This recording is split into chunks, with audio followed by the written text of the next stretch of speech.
ಓಂ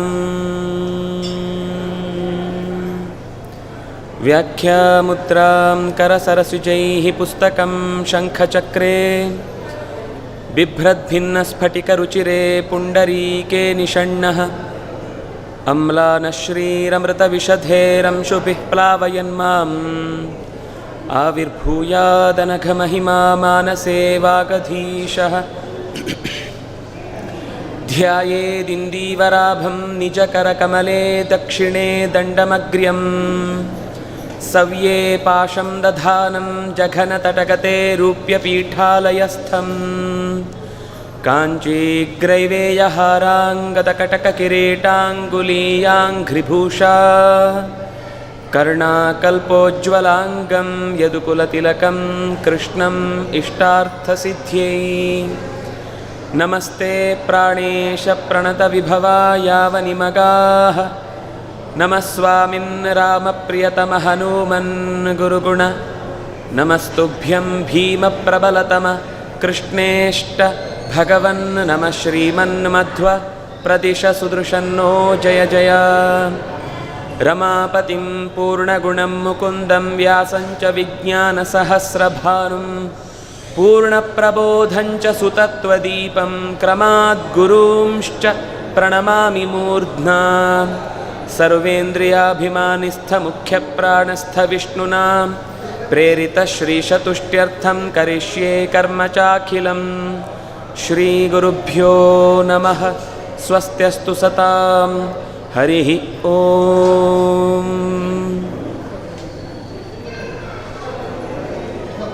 ಆಚಾರ್ಯ ಮಧ್ವರ ಬದುಕಿನಲ್ಲಿ ಅವರು ನಡೆದದ್ದು ಹೇಗೋ ಅದನ್ನೇ ತಮ್ಮ ಜೀವನದ ಕಾಣಿಕೆಗಳನ್ನಾಗಿ ಕೊಟ್ಟ ಗ್ರಂಥಗಳಲ್ಲೂ ಬರೆದರು ಅನ್ನುವುದನ್ನು ನಾವು ಅರ್ಥ ಮಾಡಿಕೊಂಡ್ರೆ ಬದುಕಿನ ಮಹತ್ವ ಏನು ಅಂತ ಅರ್ಥ ಆಗುತ್ತೆ.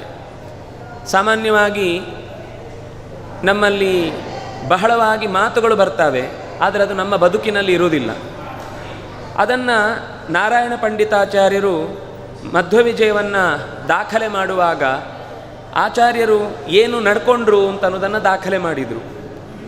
ಆದರೆ ಅದು ನಡ್ಕೊಳ್ಳೋದು ಹೇಗಿತ್ತು, ಯಾವ ಅನುಸಂಧಾನದಲ್ಲಿತ್ತು ಅನ್ನುವ ಸ್ಪಷ್ಟತೆ ನಮಗೆ ಆಚಾರ್ಯರ ಸರ್ವಮೂಲದಲ್ಲಿ ಸಿಗುತ್ತೆ. ಯಾಕೆಂದರೆ ಎಷ್ಟೋ ಸರ್ತಿ ಬರೆಯುವುದು ಒಂದು ಥರ ಇರುತ್ತೆ, ಬದುಕಿನ ನಡೆ ಇನ್ನೊಂದು ಥರ ಇರುತ್ತೆ.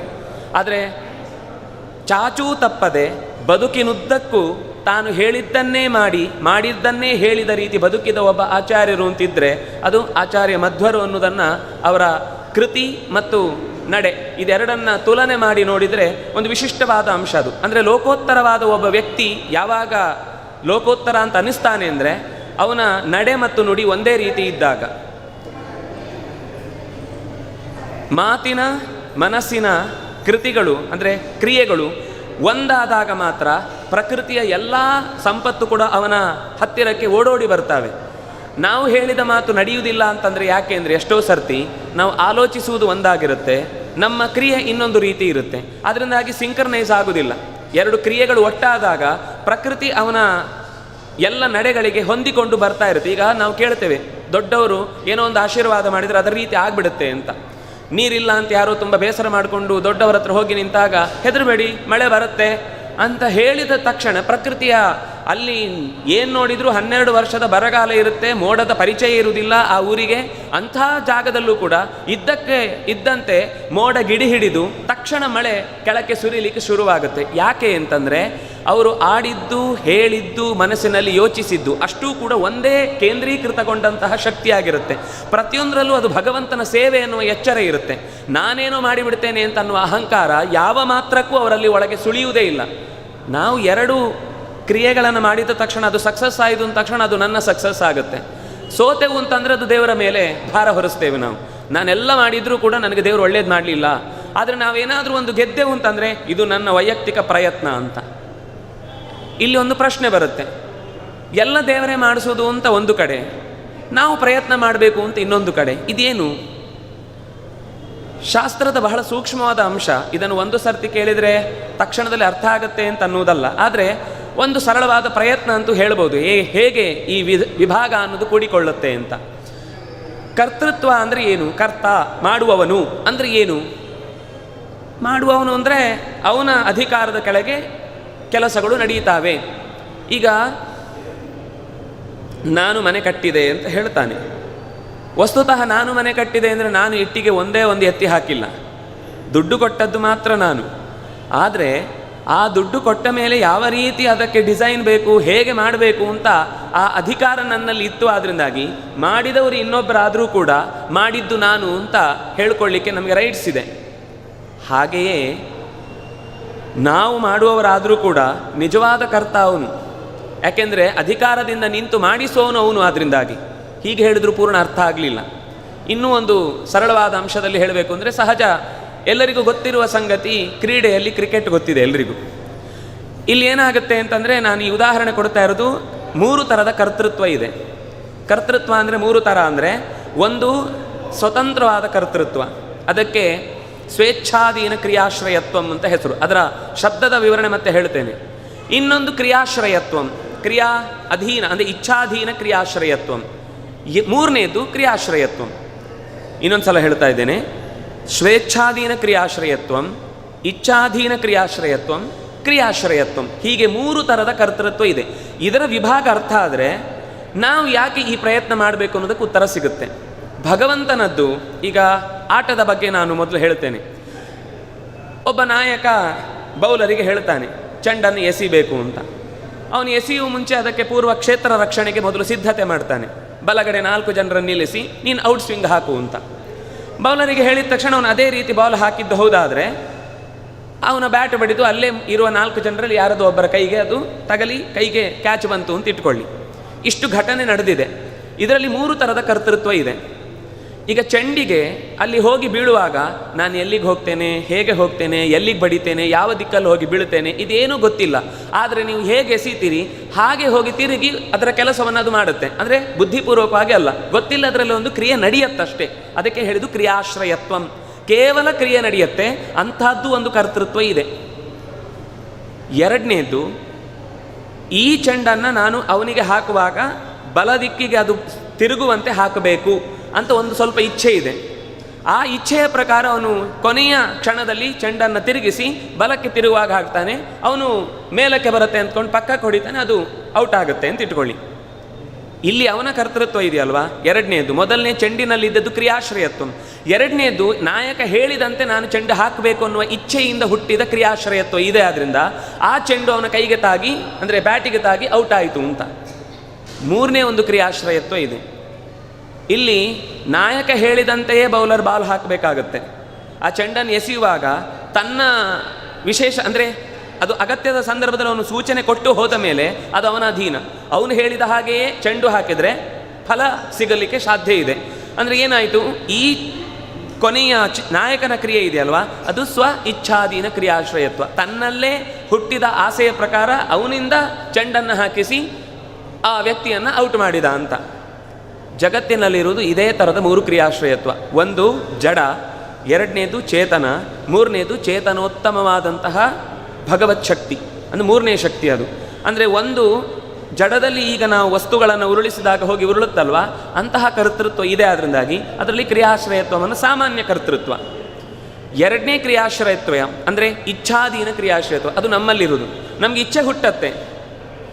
ಒಂದು ಕ್ರಿಯೆ ಆಗಬೇಕು ಅಂದರೆ 3 ಇರಬೇಕು: ಜ್ಞಾನ, ಇಚ್ಛಾ, ಕ್ರಿಯಾ. ಇದು 3 ಇಲ್ಲ ಅಂದರೆ, ಒಂದಿಲ್ಲ ಅಂದರೂ ಕ್ರಿಯೆ ಆಗುವುದಿಲ್ಲ. ಅದರಿಂದಾಗಿ ಆ ವ್ಯಕ್ತಿಯಲ್ಲಿ ಜ್ಞಾನ ಪೂರ್ವಕವಾಗಿ ಯಾರೋ ಪ್ರೇರಣೆ ಮಾಡಿದಂತೆ ಇಚ್ಛೆ ಹುಟ್ಟಿ ಆ ಮೂಲಕ ಕ್ರಿಯೆ ಮಾಡ್ತಾನೆ. ಅದು ಪರಾಧೀನ ಇಚ್ಛಾ ಕ್ರಿಯಾಶ್ರಯತ್ವ.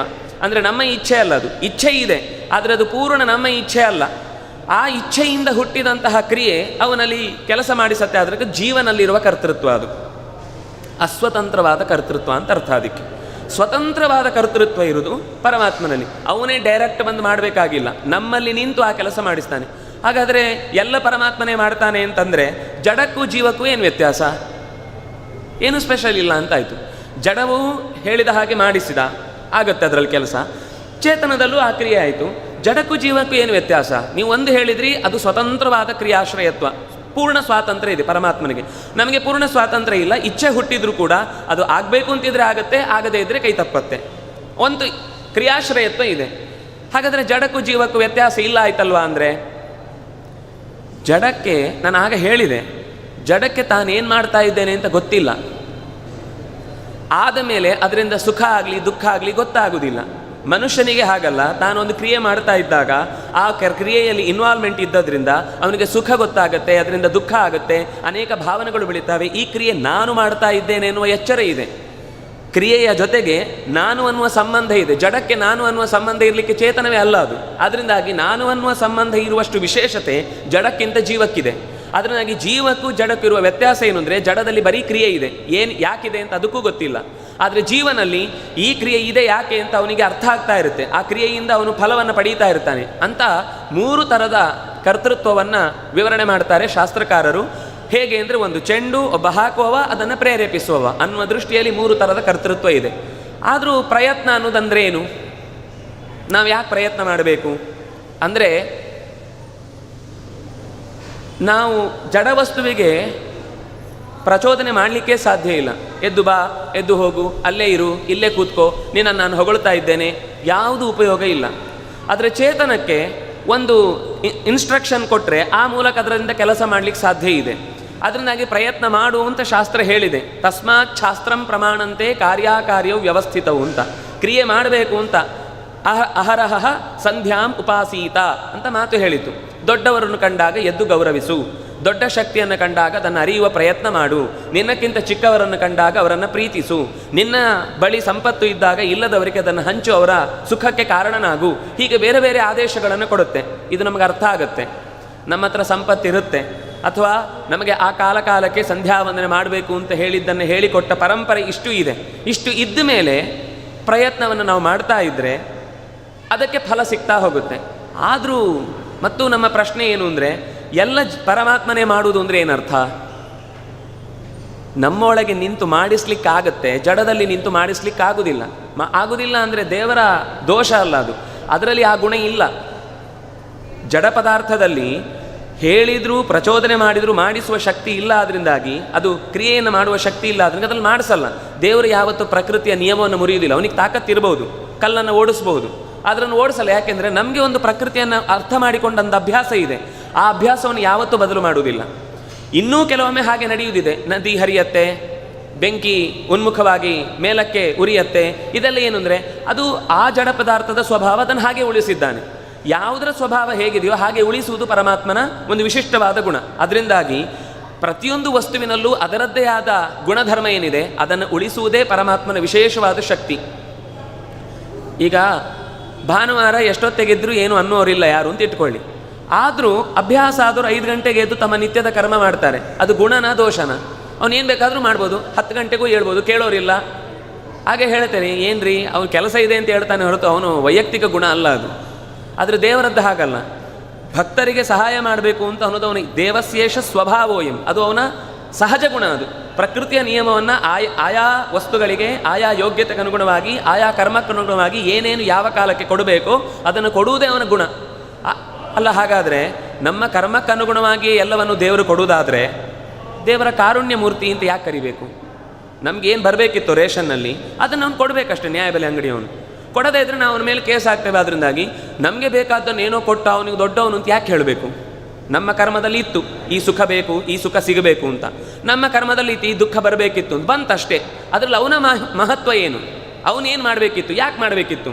ಇದರಲ್ಲಿ ಅವನ ಕಾರುಣ್ಯ ಅಂತ ಅನ್ನೋದು ದೊಡ್ಡ ಗುಣ ಹೇಗೆ? ಸ್ವಲ್ಪ ಯೋಚನೆ ಮಾಡಿದರೆ ಗೊತ್ತಾಗುತ್ತೆ.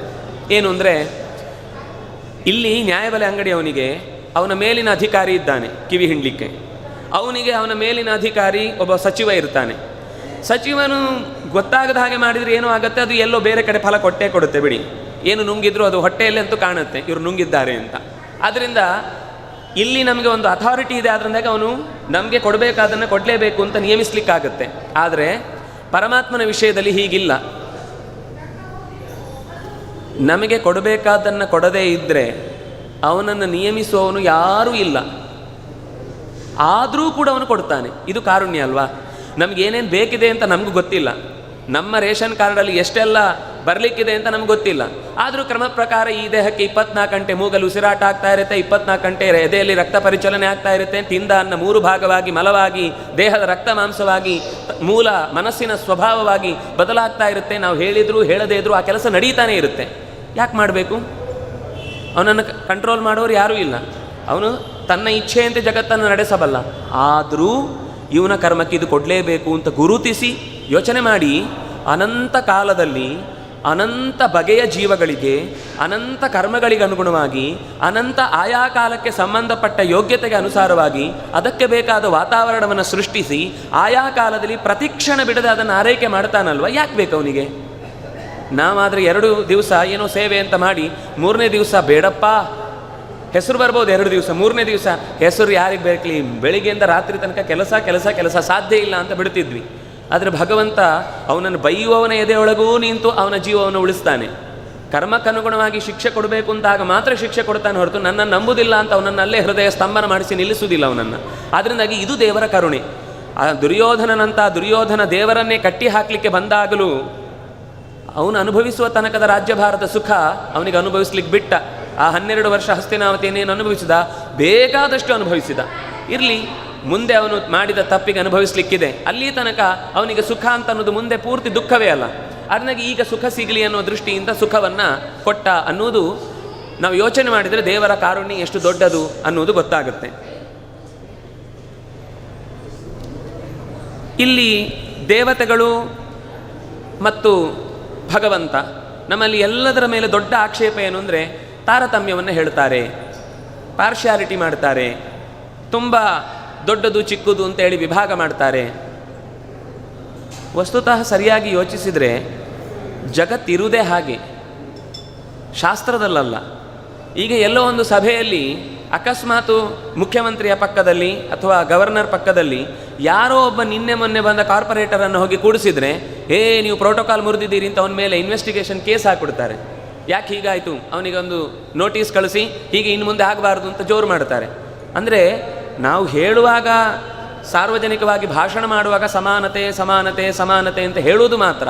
ಆದರೆ ನಮ್ಮ ಮನೆಯಲ್ಲಿ ನಮ್ಮ ಕಾರ್ ಡ್ರೈವರ್ ಜೊತೆಗೆ ನಾವು ಊಟಕ್ಕೆ ಕೂಡುವುದೇ ಇಲ್ಲ ಯಾವತ್ತು. ಆ ಮುಖ್ಯಮಂತ್ರಿ ಹೇಳುವವನು ಸಮಾನತೆ ಅಂತ ಹೇಳುವವರು ಅವನಿಗೆ ಸಂಬಳನೂ ಇವನಿಗೆ ಸಂಬಳ ಕೊಡಲಿ, ಅಲ್ಲಿ ಕ್ರೈಟೀರಿಯಾ, ಅವನು ಡ್ರೈವರು, ನಾವು ಮುಖ್ಯಮಂತ್ರಿ, ಏನು ಮಾಡೋದಿಲ್ಲ, ಚೇರ್ ಬಿಸಿ ಮಾಡ್ತಾರಷ್ಟೇ. ಆದರೆ ಹೇಳುವಾಗ ಮಾತ್ರ ಅವನ ಕೆಲಸಕ್ಕೆ ತಕ್ಕಂತೆ ನಾವು ವ್ಯವಸ್ಥೆ ಮಾಡ್ತಾ ಇದ್ದೇವೆ ಅಂತ. ಹಾಗೇ ಶಾಸ್ತ್ರದಲ್ಲೂ ಕೂಡ ಅವರವರು ಯಾವ ಪೋರ್ಟ್ಫೋಲಿಯೋದಲ್ಲಿ ಇದ್ದಾರೋ ಅವರ ಕರ್ತವ್ಯವನ್ನು ಇಟ್ಟುಕೊಂಡು ಅವರಿಗೆ ಆ ಸ್ಥಾನವನ್ನು ದೇವತೆಗಳ ತಾರತಮ್ಯದ ರೂಪದಲ್ಲಿ ಹೇಳಿದ್ದು. ಪ್ರತಿ ವ್ಯಕ್ತಿ, ಪ್ರತಿ ವಸ್ತು, ಒಂದೇ ಮರದ 2 ಎಲೆ ಕೂಡ ಒಂದೇ ರೀತಿ ಇರೋದು ಸಾಧ್ಯ ಇಲ್ಲ. ಆಧಾರ ವ್ಯವಸ್ಥೆ ಬಂದ ಮೇಲೆ ಈ ವಿಷಯ ತೀರ್ಮಾನ ಆಗಿದೆ ಅಲ್ವಾ? ಎಲ್ರಿಗೂ ಗೊತ್ತಾಗಿದೆ. ಕೋಟಿ ವ್ಯಕ್ತಿಗಳಿದ್ದಾರೆ, ಆಗಿ ಹೋದವರು, ಇನ್ನು ಬರುವವರು ಎಲ್ಲ ಬೇರೆ. ಈಗದ್ದು ಅಷ್ಟು ಜನ ವ್ಯಕ್ತಿಗಳ ಕೈಯ ಹೆಬ್ಬೆರಳಿನ ಗುರುತು ಬೇರೆ ಬೇರೆ ಅಂತಂದರೆ ದೇವರೇ ತಾನು ಸೃಷ್ಟಿ ಮಾಡಿದ್ದನ್ನು ಮತ್ತೆ ಕಾಪಿ ಮಾಡಲ್ಲ ಅಲ್ವಾ? ಇದು ವೈವಿಧ್ಯತೆಗೆ ನಾವು ಆ ವೈವಿಧ್ಯ ಅನ್ನೋದನ್ನು ಪ್ರಕೃತಿಯಲ್ಲಿ ಗುರುತಿಸುವಂತಹ ವಿಧಾನ. ಅದರಿಂದಾಗಿ ಇಲ್ಲೇ ಗೊತ್ತಾಯಿತು, ಪ್ರತಿಯೊಂದು ವಸ್ತು ಭಿನ್ನಾಶ್ಚ ಭಿನ್ನ ಧರ್ಮಾಶ್ಚ ಪದಾರ್ಥ ನಿಖಿಲ ಅಪಿ, ಜಗತ್ತಿನಲ್ಲಿರುವ ಪ್ರತಿಯೊಂದು ವಸ್ತುವಲ್ಲೂ ಕೂಡ ಈವನ್ 2 ಆಟಮ್ಗಳಿದ್ದರೂ ಕೂಡ ಪರಮಾಣುಗಳಲ್ಲಿ ಅದರದ್ದೇ ಆದ ಸ್ವಭಾವ ಗುಣಗಳು ಬೇರೆ ಬೇರೆ ಇದೆ. ಯಾಕೆಂದರೆ ಯುರೇನಿಯಂನ ಆಟಮ್ನ ಇಟ್ಟುಕೊಂಡ ಹಾಗೆ ನಾವು ಮ್ಯಾಂಗನೀಸ್ನ ಆಟಮ್ನ ಇಟ್ಟುಕೊಂಡು ನಾವು ಕೆಲಸ ಮಾಡಲಿಕ್ಕಾಗಲ್ಲ. ಅದರದ್ದು ಗುಣವೇ ಬೇರೆ, ಇದರದ್ದು ಗುಣವೇ ಬೇರೆ. ಒಂದೇ ಲೋಹದ 2 ಪರಮಾಣುಗಳಲ್ಲೂ ಒಂದೇ ರೀತಿಯ ಶಕ್ತಿಯ ಸ್ವರೂಪವನ್ನು ನಾವು ಹುಡುಕ್ಲಿಕ್ಕೆ ಸಾಧ್ಯ ಇಲ್ಲ. ಒಂದೇ ಟೈಮಿಗೆ ಹುಟ್ಟಿದ ಅವಳಿ ಜವಳಿ ಮಕ್ಕಳಲ್ಲೇ ನಾವು ಅಂಥದ್ದು ನೋಡ್ಲಿಕ್ಕಾಗೋದಿಲ್ಲ. ಒಂದು ವಿರುದ್ಧ ಸ್ವಭಾವ ಇದ್ದು ಬಿಡುತ್ತೆ. ನಾವು ಹೇಳೋದೇನು, ಒಂದೇ ಟೈಮಿಗೆ ಹುಟ್ಟಿದ್ರು ಅಂತಂದರೆ 2 ಒಂದೇ ಥರ ಇರಬೇಕು. ಇಲ್ಲ, ಫ್ರ್ಯಾಕ್ಷನ್ ಆಫ್ ಸೆಕೆಂಡ್ ಬದಲಾವಣೆ ಆದಾಗಲೂ ಅವನ ಜಾತಕದ ಸ್ಥಿತಿಯೇ ಬದಲಾಗಿ ಹೋಗುತ್ತೆ. ಅಂದಮೇಲೆ ಜಗತ್ತಿನಲ್ಲಿ ಎಲ್ಲವೂ ಭಿನ್ನ ಭಿನ್ನ ಅನ್ನುವುದು ಅನುಭವ ಸಿದ್ಧವಾದ ವಿಚಾರ. ಇನ್ನು ಶಕ್ತಿ ಸಾಮರ್ಥ್ಯ ನಮಗೆ ಸ್ಪಷ್ಟ ಗೊತ್ತಾಗುತ್ತೆ. ಒಬ್ಬ ಅಧ್ಯಾಪಕ ಪಾಠ ಮಾಡ್ತಾನೆ, ಪಾಠ ಮಾಡುವಾಗ ಎಲ್ಲರಿಗೂ ಒಂದೇ ಥರ ಪಾಠ ಮಾಡೋದು. ಅವನೇನು ಇವನಿಗೆ ಹತ್ತಿರದಲ್ಲಿದ್ದವನಿಗೆ ಜಾಸ್ತಿ ಕಿವಿಯೊಳಗೆ ಶಬ್ದ ಹೋಗುತ್ತೆ, ದೂರದಲ್ಲಿದ್ದವನಿಗೆ ಶಬ್ದ ಕಮ್ಮಿ ಹೋಗುತ್ತೆ ಅಂತಿಲ್ಲ. ಕೇಳುವ ಮನಸ್ಸು ದೂರದಲ್ಲಿದ್ದವನಿಗೂ ಅಷ್ಟೇ ಹೋಗುತ್ತೆ, ಕೇಳಲಿಕ್ಕೆ ಇಷ್ಟ ಇಲ್ಲ ಅಂದರೆ ಎದುರಿಗುತ್ತವನಿಗೂ ಕಿವಿಯೊಳಗೆ ಏನೂ ಹೊಕ್ಕುವುದಿಲ್ಲ. ಅವನು ಯಾವುದೋ ಕಥೆಯನ್ನು ಯೋಚನೆ ಮಾಡ್ತಾರೆ, ತನ್ನಲ್ಲಿ ಇಲಿ ಎಲ್ಲೋ ಬಿಲ ಹೊಕ್ಕುವಾಗ ಬಾಲ ಬಾಕಿ ಇದೆ ಅಂತ ಹೇಳ್ತಾನವನು. ಹಾಗಾದರೆ ಅಧ್ಯಾಪಕ ಪಾಠ ಮಾಡೋದು ಒಂದೇ ಥರ, ಪರೀಕ್ಷೆ ಮಾಡ್ತಾನೆ. ಪರೀಕ್ಷೆ ಮಾಡುವಾಗ ಅವರವರು ಬರೆದದ್ದಕ್ಕೆ ಬೇಕಾದ ಹಾಗೆ ಅಂಕವನ್ನು ಕೊಡ್ತಾನೆ. ಸಮಾನತೆ, ಎಲ್ರಿಗೂ 100 ಮಾರ್ಕ್. ಏನಂತಾರೆ, ಈ ಅಧ್ಯಾಪಕರು ಸರಿ ಇಲ್ಲ, ಆಗ ಪಾರ್ಶಿಯಾಲಿಟಿ ಮಾಡಿದ್ದು ಅಂತ ಹೇಳ್ತಾರೆ. ಅಕಸ್ಮಾತ್ ಅವರವರು ಬರೆದದ್ದಕ್ಕೆ ಸರಿಯಾಗಿ ಮಾರ್ಕ್ ಕೊಟ್ಟರೆ ಅವರು ಸರಿಯಾದ ಅಧ್ಯಾಪಕರು. ಅವರು ಬರೆದದ್ದಕ್ಕೆ ಸರಿಯಾಗಿ ಕೊಡದೆ ಎಲ್ಲರಿಗೂ ಒಂದೇ ಥರ ಕೊಡಬೇಕು, ಪಾಸ್ ಮಾಡಿ, ಅವರಿಗೆ ಬೇರೆ ಎಕ್ಸ್ಟ್ರಾ ಪಂಗಡದಲ್ಲಿ ವರ್ಗದಲ್ಲಿ ಸೀಟ್ ಇದೆ ಕೊಟ್ಟುಬಿಡಿ ಅವರಿಗೆ ಅಂತ ಹೀಗೆ ಮಾಡಿದರೆ ರಾತ್ರಿ ಹಗಲು ಕಣ್ಣಿಗೆ ಎಣ್ಣೆ ಬಿಟ್ಕೊಂಡು ಓದಿದವನ ಪ್ರಯತ್ನಕ್ಕೇನು ಫಲ? ಹಾಗಾದರೆ ಯೋಚನೆ ಮಾಡಬೇಕಾದ್ದೇನು ಅಂದರೆ, ಇನ್ನೂ ಒಂದು ನಮ್ಮಲ್ಲಿ ಬಳಕೆಯ ಶಬ್ದದಿಂದ ಆಗುವ ಅವ್ಯವಸ್ಥೆ ಏನು ಅಂದರೆ, ಪಾರ್ಶಿಯಾಲಿಟಿ ಅಂದರೆ ಬೇರೆ, ತಾರತಮ್ಯ ಅಂದರೆ ಬೇರೆ. ನಾವು ಈ ಶಬ್ದವನ್ನು ಇಲ್ಲಿ ಜೋಡಿಸ್ಬಿಡ್ತೇವೆ. ಅದರಿಂದ ಏನಾಗುತ್ತೆ, ಶಾಸ್ತ್ರದಲ್ಲಿ ನೀವು ತುಂಬ ಪಾರ್ಶಿಯಾಲಿಟಿ ಮಾಡ್ತೀರಿ ಅಂತ. ಪಾರ್ಶಿಯಾಲಿಟಿ ಅಂದರೆ ಏನು ಅಂದರೆ, ಅನ್ಈಕ್ವಲ್ ಆದವರಿಗೆ ಅನ್ಈಕ್ವಲ್ ಆದ ಟ್ರೀಟ್ಮೆಂಟ್ ಕೊಡುವುದೇ ಅಲ್ವಾ? ಯಾರ್ಯಾರಿಗೆ ಎಷ್ಟೆಷ್ಟು ಕೊಡಬೇಕೋ ಅಷ್ಟಷ್ಟು ಟ್ರೀಟ್ ಮಾಡಿದ್ರೆ, ಹಾಗೇ ಟ್ರೀಟ್ ಮಾಡಿದರೆ ಅದು ಸರಿಯಾದ ಟ್ರೀಟ್ಮೆಂಟು. ಇಲ್ಲಾಂದರೆ ತಪ್ಪಾಗುತ್ತೆ. ತಲೆ ಆಪ್ರೇಷನ್ ಆದವನಿಗೆ ಕಾಲಿನ ಆಪ್ರೇಷನ್ ಇದ್ದವನಿಗೆ ಹೊಟ್ಟೆ ಆಪ್ರೇಷನ್ ಮಾಡಿದ್ರೆ ಅದು ಟ್ರೀಟ್ಮೆಂಟಾ? ಇಲ್ಲ, ನಮ್ಮ ಇವತ್ತಿನ ಜಯದೇವ ಆಸ್ಪತ್ರೆಯಲ್ಲಿ ಎಲ್ಲರಿಗೂ ಹೃದಯದ ಆಪ್ರೇಷನ್ ಮಾಡೋದು ಅಂತ ತೀರ್ಮಾನ ಆಗಿದೆ. ಅವ್ನು ಗೊತ್ತಿಲ್ಲದೆ ಅಲ್ಲಿಗೆ ಬಂದಿರ್ತಾನೆ ಯಾವುದೋ ಹಾಸ್ಪಿಟ್ಲು ಅಂದ್ಕೊಂಡು, ಇಲ್ಲಿ ಮಾಡೋದು ಹೃದಯದ ತೀರ್ಮಾನ ಆಪ್ರೇಷನ್, ಎಲ್ರಿಗೂ ಮಾಡಿಬಿಡಿ ಅಂದರೆ ಅವರಿಗೇನು ರೋಗಕ್ಕೆ ಅಗತ್ಯ ಇದೆಯೋ, ಇಲ್ಲಿ ನಿಮಗೆ ಈ ಸಮಸ್ಯೆ, ಇಲ್ಲಿ ಹೃದಯದ ಸಮಸ್ಯೆ ಅಲ್ಲ, ನಿಮಗೆ ಬೇರೆ ಸಮಸ್ಯೆ ಇದೆ, ಪಕ್ಕದಲ್ಲಿ ಬೇರೆ ಆಸ್ಪತ್ರೆ ಇದೆ, ಅಲ್ಲಿಗೆ ಹೋಗಿ ಅಂತ ಕಳಿಸ್ಕೊಡ್ತಾರೆ. ಬಿಟ್ಟರೆ ನಾವು ಬಂದವರಿಗೆ ಎಲ್ಲರಿಗೂ ಆಪ್ರೇಷನ್ ಮಾಡ್ತೇವೆ ಅಂತ ಸಮಾನತೆ ಆಗೋದಿಲ್ಲ. ಅದರಿಂದಾಗಿ ಎಲ್ಲರನ್ನು ಟ್ರೀಟ್ ಮಾಡುವ ಕ್ರಮ ಹೇಗೆ ಅಂದರೆ, ಅವರವರು ಹೇಗೆ ಇದ್ದಾರೋ ಹಾಗೆ ಟ್ರೀಟ್ ಮಾಡಬೇಕು. ಅದು ನಿಜವಾದ ಸಮಾನತೆ ಅಂತ ಅನ್ನಿಸಿಕೊಳ್ಳುತ್ತೆ. ಸುಹೃನ್ ಮಿತ್ರಾರ್ಯುದಾಸೀನ ಮಧ್ಯಸ್ಥ ದ್ವೇಷ್ಯ ಬಂಧುಷು ಸಾಧುಷ್ವಪಿ ಚ ಪಾಪೇಶು ಸಮಬುದ್ಧಿರ್ ವಿಶಿಷ್ಯತೆ. ಸಮಬುದ್ಧಿ ಅಂದರೆ ಎಲ್ಲರನ್ನೂ ಸಮಾನವಾಗಿ ನೋಡುವುದು. ಅಂದರೆ ಮನೆಯಲ್ಲಿ ತಾಯಿಯನ್ನು ತಾಯಿ ಅಂತ ನೋಡುವುದು, ತಂದೆಯನ್ನು ತಂದೆ ಅಂತ ನೋಡುವುದು, ಮಗುವನ್ನು ಮಗು ಅಂತ ನೋಡುವುದು, ಹೆಂಡತಿಯನ್ನು ಹೆಂಡತಿ ಅಂತ ನೋಡುವುದು, ಅತಿಥಿಗಳನ್ನು ಅತಿಥಿ ಅಂತ ನೋಡುವುದು. ಯಾರಾದರೂ ತಪ್ಪು ಮಾಡಿದರೆ ದೊಡ್ಡವರು ಮಕ್ಕಳಿಗೆ ಏಟು ಕೊಟ್ಟ ಹಾಗೆ ಮನೆಯಲ್ಲಿದ್ದ ಹಿರಿಯರಿಗೆ 2 ಏಟು ಕೊಟ್ಟು ಬುದ್ಧಿವಾದ ಹೇಳುವುದಲ್ಲ. ಅವರವರಿಗೆ ಹೇಗೆ ಹೇಳಬೇಕು ಹಾಗೆ ಹೇಳುವುದೇ ಸರಿಯಾದ ವ್ಯವಸ್ಥೆ. ಅದರಿಂದಾಗಿ ತಾರತಮ್ಯ ಅಂತ ಅನ್ನುವುದನ್ನು ನಾವು ತಪ್ಪರ್ಥದಲ್ಲಿ ಬಳಸಿದ್ರಿಂದಾಗಿ ಇವತ್ತು ತುಂಬ ಅನಾಹುತಗಳು ನಡೀತಾ ಇದೆ. ಇನ್ನೂ ಒಂದು ಸಂಗತಿ ಆಚಾರ್ಯರು ಹೇಳಿದ್ದು, ಮಾಡಿದ್ದುಣ್ಣೋ ಮಹಾರಾಯ ಅನ್ನೋದು ನಾವು ಸಹಜವಾಗಿ ಗೊತ್ತಿರುವ ಅನುಭವಕ್ಕೆ ಬರುವಂತಹ ವಿಷಯ. ಅದು ಕೂಡ ಅತ್ಯುತ್ಕಟೈಹಿ ಪುಣ್ಯಪಾಪೈಹಿ ಇಹೈವ ಫಲಮಶ್ನುತೆ ಅಂತ. ತಪ್ಪು ಮಾಡಿದ್ದು ತೀರ ಉತ್ಕಟವಾದ ಪಾಪವಾಗಿದ್ದರೆ ಅಲ್ಲೇ ಅನುಭವಿಸ್ತಾನೆ. ಆದರೆ ಲೋಕದಲ್ಲಿ ಹಾಗಿಲ್ಲಲ್ಲ. ತಪ್ಪು ಮಾಡಿದವರು ಇನ್ನೂ ಆರಾಮವಾಗಿ ಓಡಾಡ್ಕೊಂಡಿರ್ತಾರೆ. ತಪ್ಪು ಮಾಡಿದವರು ಪಾಪ ಎಲ್ಲೋ ಸಿಕ್ಕಿ ಹಾಕಿಕೊಂಡು ಸಣ್ಣ ತಪ್ಪಿಗೆ ದೊಡ್ಡ ಶಿಕ್ಷೆ ಅನುಭವಿಸ್ತಾ ಇರ್ತಾರೆ. ಇದೆಲ್ಲ ಏನು ಅಂದರೆ ಅದು ಕರ್ಮದ ವ್ಯವಸ್ಥೆ. ನಿನ್ನೆ ಇದರ ಬಗ್ಗೆ ನಾವು ಚಿಂತನೆ ಮಾಡಿದ್ದೇವೆ. ಆ ಕರ್ಮದಿಂದ ಹಿಂದೆ ಅದರ ಹಿಂದಿನ ಕರ್ಮ, ಆ ಕರ್ಮದ ಹಿಂದೆ ಹುಟ್ಟಿನ ಆರಂಭದಿಂದ ಇರುವ ಜೀವದ ಒಳಗಿನ ಸ್ವಭಾವದಲ್ಲಿರುವಂತಹ ಶಕ್ತಿ ವ್ಯಕ್ತಿ ಆಗದೆ ಇನ್ನು ಶಕ್ತಿಯ ರೂಪದಲ್ಲಿರುವ ಕರ್ಮದ ವ್ಯವಸ್ಥೆಯಿಂದ ಇಷ್ಟೆಲ್ಲ ನಡೆಯುತ್ತೆ. ಇಷ್ಟೆಲ್ಲ ನಡೆಸುವಾಗ 3 ಸ್ವಭಾವ ಇದೆ, ಸಾತ್ವಿಕ, ರಾಜಸ, ತಾಮಸ ಅಂತ ಇದೆ. ಈ 3 ಸ್ವಭಾವಕ್ಕೆ ಸಂಬಂಧಪಟ್ಟಂತೆ ಎಲ್ಲರದ್ದು ಆಕ್ಷೇಪ. ಏನ್ರಿ ನೀವು ತಾಮಸರು ಅಂತ ಹೇಳಿ ಅವರನ್ನೆಲ್ಲ ಯಾವತ್ತೂ ಕೂಡ ಅವರು ಇನ್ನು ಸುಖವನ್ನೇ ಹೊಂದಲಿಕ್ಕಿಲ್ಲ ಅನ್ನುವ ಲೋಕಕ್ಕೆ ಹಾಕಿಬಿಡ್ತೀರಿ ನೀವು. ನಾವು ಹಾಕೋದಲ್ಲ, ಇರುವುದು ಹಾಗೆ. ಯಾವತ್ತೂ ಕೂಡ 0 ಮಾರ್ಕ್ ತೆಗೆದವನನ್ನು ಪಾಸ್ ಮಾಡಲಿಕ್ಕೆ ಆಗೋದೇ ಇಲ್ಲ. ಅಲ್ಲ, ಒಂದು ದಿವಸ ಅವನು ಪ್ರಯತ್ನ ಮಾಡಿ ಪಾಸ್ ಆಗಬಹುದಲ್ಲ ಅಂದರೆ ಪಾಸ್ ಮಾಡೋ ಯೋಗ್ಯತೆ ಇದ್ದರೆ ಪಾಸ್ ಆಗ್ತಾನೆ. ಆದರೆ ನೀವು ಖಂಡಿತ ಅವನು ಪಾಸ್ ಆಗೋದು ಸಾಧ್ಯತೆಯೇ ಇಲ್ಲ ಅಂದಾಗಲೂ ಪಾಸ್ ಮಾಡಿದರೆ ಅದರ ಪರಿಣಾಮ ಏನು ಅಂತ ನಾವು ನೋಡ್ತಾ ಇದ್ದೇವೆ. ಆ ಯೋಗ್ಯತೆ ಇಲ್ಲದವನನ್ನು ಒಂದು ಅಧ್ಯಾಪಕನನ್ನಾಗಿ ಕೂಡಿಸಿದರೆ ಅವನ ಕೈ ಕೆಳಗೆ ಕಲಿಯುವ ಒಂದು 55 ವರ್ಷದ ಬ್ಯಾಚ್ಗಳ ವಿದ್ಯಾರ್ಥಿಗಳ ತಲೆ ಏನಾಗಬೇಕು? ರಾಮ ಅನ್ಲಿಕ್ಕೆ ಬರುವುದಿಲ್ಲ, ಅವನು ಸಂಸ್ಕೃತ ಪ್ರೊಫೆಸರ್ ಆಗ್ತಾನೆ ಅಂತ ಇಟ್ಕೊಳ್ಳಿ. ಅದರ ಶಬ್ದ ಧಾತುಗಳ ಬಗ್ಗೆ ಏನೂ ಗೊತ್ತಿಲ್ಲ, ಆದರೆ ಅವನಿಗೆ ಒಂದು ಮಾಹಿತಿ ಆಧಾರದಲ್ಲಿ ಮೀಸಲಾತಿಯಲ್ಲಿ ಬಂದುಬಿಟ್ಟಿದ್ದಾನೆ. ಪರಿಸ್ಥಿತಿ ಏನು? ಶಿಕ್ಷಣದ ವಿಷಯದಲ್ಲಿ, ರಕ್ಷಣೆಯ ವಿಷಯದಲ್ಲಿ, ಚಿಕಿತ್ಸೆಯ ವಿಷಯದಲ್ಲಿ, ಸಾರ್ವಜನಿಕ ಸೇವೆಗಳನ್ನು ಕೊಡುವ ವಿಷಯದಲ್ಲಿ ಯಾವತ್ತೂ ಇಂತಹ ಯೋಗ್ಯತೆಗೆ ಅನುಸಾರವಾಗಿ ಅದಕ್ಕೆ ಮಣೆ ಹಾಕಬೇಕು ಹೊರತು ಅವರು ಹಿಂದೆ ಇದ್ದಾರೆ ಅಂದರೆ ಒಪ್ಪಿಕೊಳ್ತೇನೆ ನಾನು. ಹಿಂದೆ ಇದ್ದಾರೆ ಅಂತಂದರೆ ಅವರಿಗೆ ಹೆಚ್ಚು ಟ್ರೈನ್ ಮಾಡಿ, ಹೆಚ್ಚು ಅವಕಾಶ ಕೊಡಿ, ಹೆಚ್ಚು ಸರ್ತಿ ಕಲೀಲಿಕ್ಕೆ ಅವರಿಗೆ ಅವಕಾಶ ಕೊಡಿ. ಅದು ಬಿಟ್ಟು ಕಲಿಯದೇ ಇದ್ದರೂ ಕೂಡ ಮುಂದೆ ಹೋಗಬೇಕು ಅಂತ ಮುಂಬಡ್ತಿ ಕೊಡ್ತಾ ಹೋದರೆ ಪರಿಸ್ಥಿತಿ ಸಮಾಜದ ಮೇಲೆ ಬೀಳುತ್ತೆ. ಅದರಿಂದ ಒಳ್ಳೆಯ ಚೆನ್ನಾಗಿ ಅಭ್ಯಾಸ ಮಾಡಿದ ವಿದ್ಯಾರ್ಥಿಗಳ ಬದುಕು ಕತ್ತಲೆಯಲ್ಲಿ ಬೀಳುತ್ತೆ. ಅದರಿಂದಾಗಿ ನಾವು ತಿಳ್ಕೊಳ್ಬೇಕಾದ ಅಂಶ, ಸಮಾನತೆಯ ನೆಪದಲ್ಲಿ ಇವತ್ತು ಆಗುವಂತಹ ಬೇರೆ ಬೇರೆ ಥರದ ವ್ಯವಸ್ಥೆ ಏನಿದೆ, ಜನರನ್ನು ಪ್ಲೀಸ್ ಮಾಡಬೇಕು ಅಂತ ಹೊರಡುವಂತಹದ್ದು, ಇದು ಬಹಳ ದಿವಸ ನಡೆಯುವುದಿಲ್ಲ. ಒಂದು ದಿವಸ ತಿರುಗಿ ಬಿದ್ದೇ ಬೀಳುತ್ತೆ. ಹಾಗೆ ತಿರುಗಿ ಬಿದ್ದಾಗ ಇವ್ರ ಹತ್ರ ಉತ್ತರ ಇರುವುದಿಲ್ಲ, ಅನುಭವಿಸಬೇಕಾಗತ್ತೆ. ಇನ್ನು ಮಧ್ಯದಲ್ಲಿ ಒಂದು ಪ್ರಶ್ನೆ ಬಂತು, ಒಳ್ಳೆಯವರಾಗಿರ್ತಾರೆ, ತುಂಬ ಒಳ್ಳೆಯವರಾದಾಗಲೂ ಕೆಲವೊಂದು ಸಂದರ್ಭದಲ್ಲಿ ಅನಿವಾರ್ಯವಾಗಿ ಅವರಿಂದ ತಪ್ಪು ನಡೆಯುತ್ತೆ. ಇದೇನು, ಯಾಕೆ ಹೀಗಾಗತ್ತೆ? ಅದಕ್ಕೆ ಶಾಸ್ತ್ರಕಾರರು ಹೇಳಿದರು ಅಸುರಾವೇಶ ಅಂತ. ಅಲ್ಲ, ಅಸುರಾವೇಶ ಅಂದರೆ ಏನರ್ಥ? ಅಸುರಾವೇಶ ಅಂದರೆ ಏನು? ಕೆಲವೊಮ್ಮೆ ನಮ್ಮ ಕಂಟ್ರೋಲ್ ಇಲ್ಲದೆ ನಾವು ಏನೋ ಒಂದು ಕೆಲಸ ಮಾಡಿರ್ತೇವೆ, ಆಮೇಲೆ ಗೊತ್ತಾಗುತ್ತೆ. ಇದು ಈಗ ಸರಳವಾಗಿ ಹೇಳುವುದಾದರೆ, ಏನೋ ಒಂದು ಕುಡ್ದ ಅಂತ ಇಟ್ಕೊಳ್ಳಿ. ಆಗ ಎಡಗಾಲು ಯಾವುದು ಬಲಗಾಲು ಯಾವುದು, ಎಡಗಾಲು ಚಪ್ಪಲಿ ಯಾವುದು ಬಲಗಾಲು ಚಪ್ಪಲಿ ಯಾವುದು, ನನ್ನ ಮನೆ ಯಾವುದು ಪಕ್ಕದ ಮನೆ ಯಾವುದು, ನಮ್ಮ ಮನೆಯವರು ಯಾರು ಬೇರೆಯವ್ರ ಮನೆಯವರು ಯಾರು ಅಂತ ಗೊತ್ತಾಗದೆ ಓದಾಡ್ತಾನಲ್ವ, ಆಗ ಅವನು ಏನು ಮಾತಾಡಿದ್ದು ನೆನಪಿರಲ್ಲ, ಒಳಗೆ ಏನೋ ಒಂದು ಕೂತಿರುತ್ತೆ, ಅದು ಮಾತಾಡ್ತಾ ಇರುತ್ತೆ.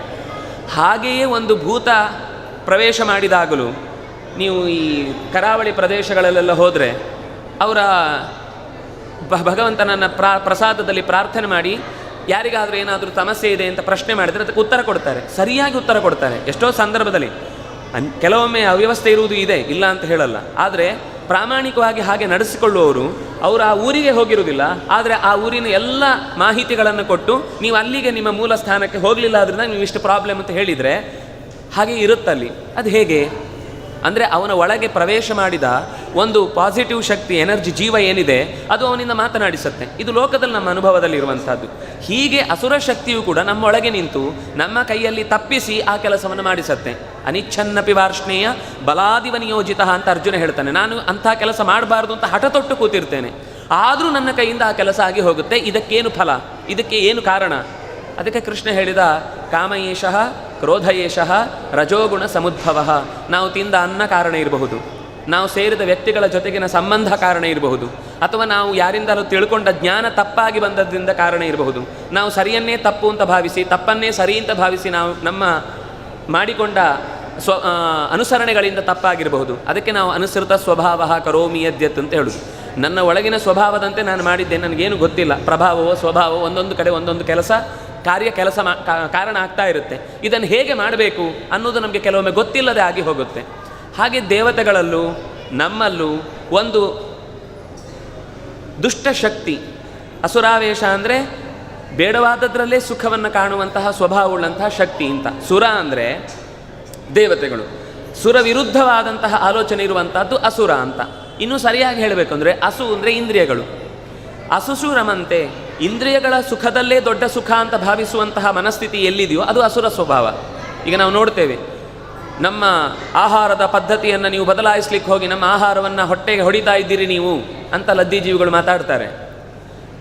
ವಸ್ತುತಃ ಅವರು ಕದ್ದು ತಿನ್ನಬೇಕು ಅಂತ ಯಾರೂ ಹೇಳಲಿಲ್ಲ. ನೀವಾಗಿ ಬೆಳೆಸಿ ಕುರಿ, ಮೇಕೆ, ಕೋಳಿಗಳನ್ನು ತಿಂದ ಹಾಗೆ ಯಾರೂ ಆಕ್ಷೇಪ ಮಾಡೋರಿಲ್ಲ.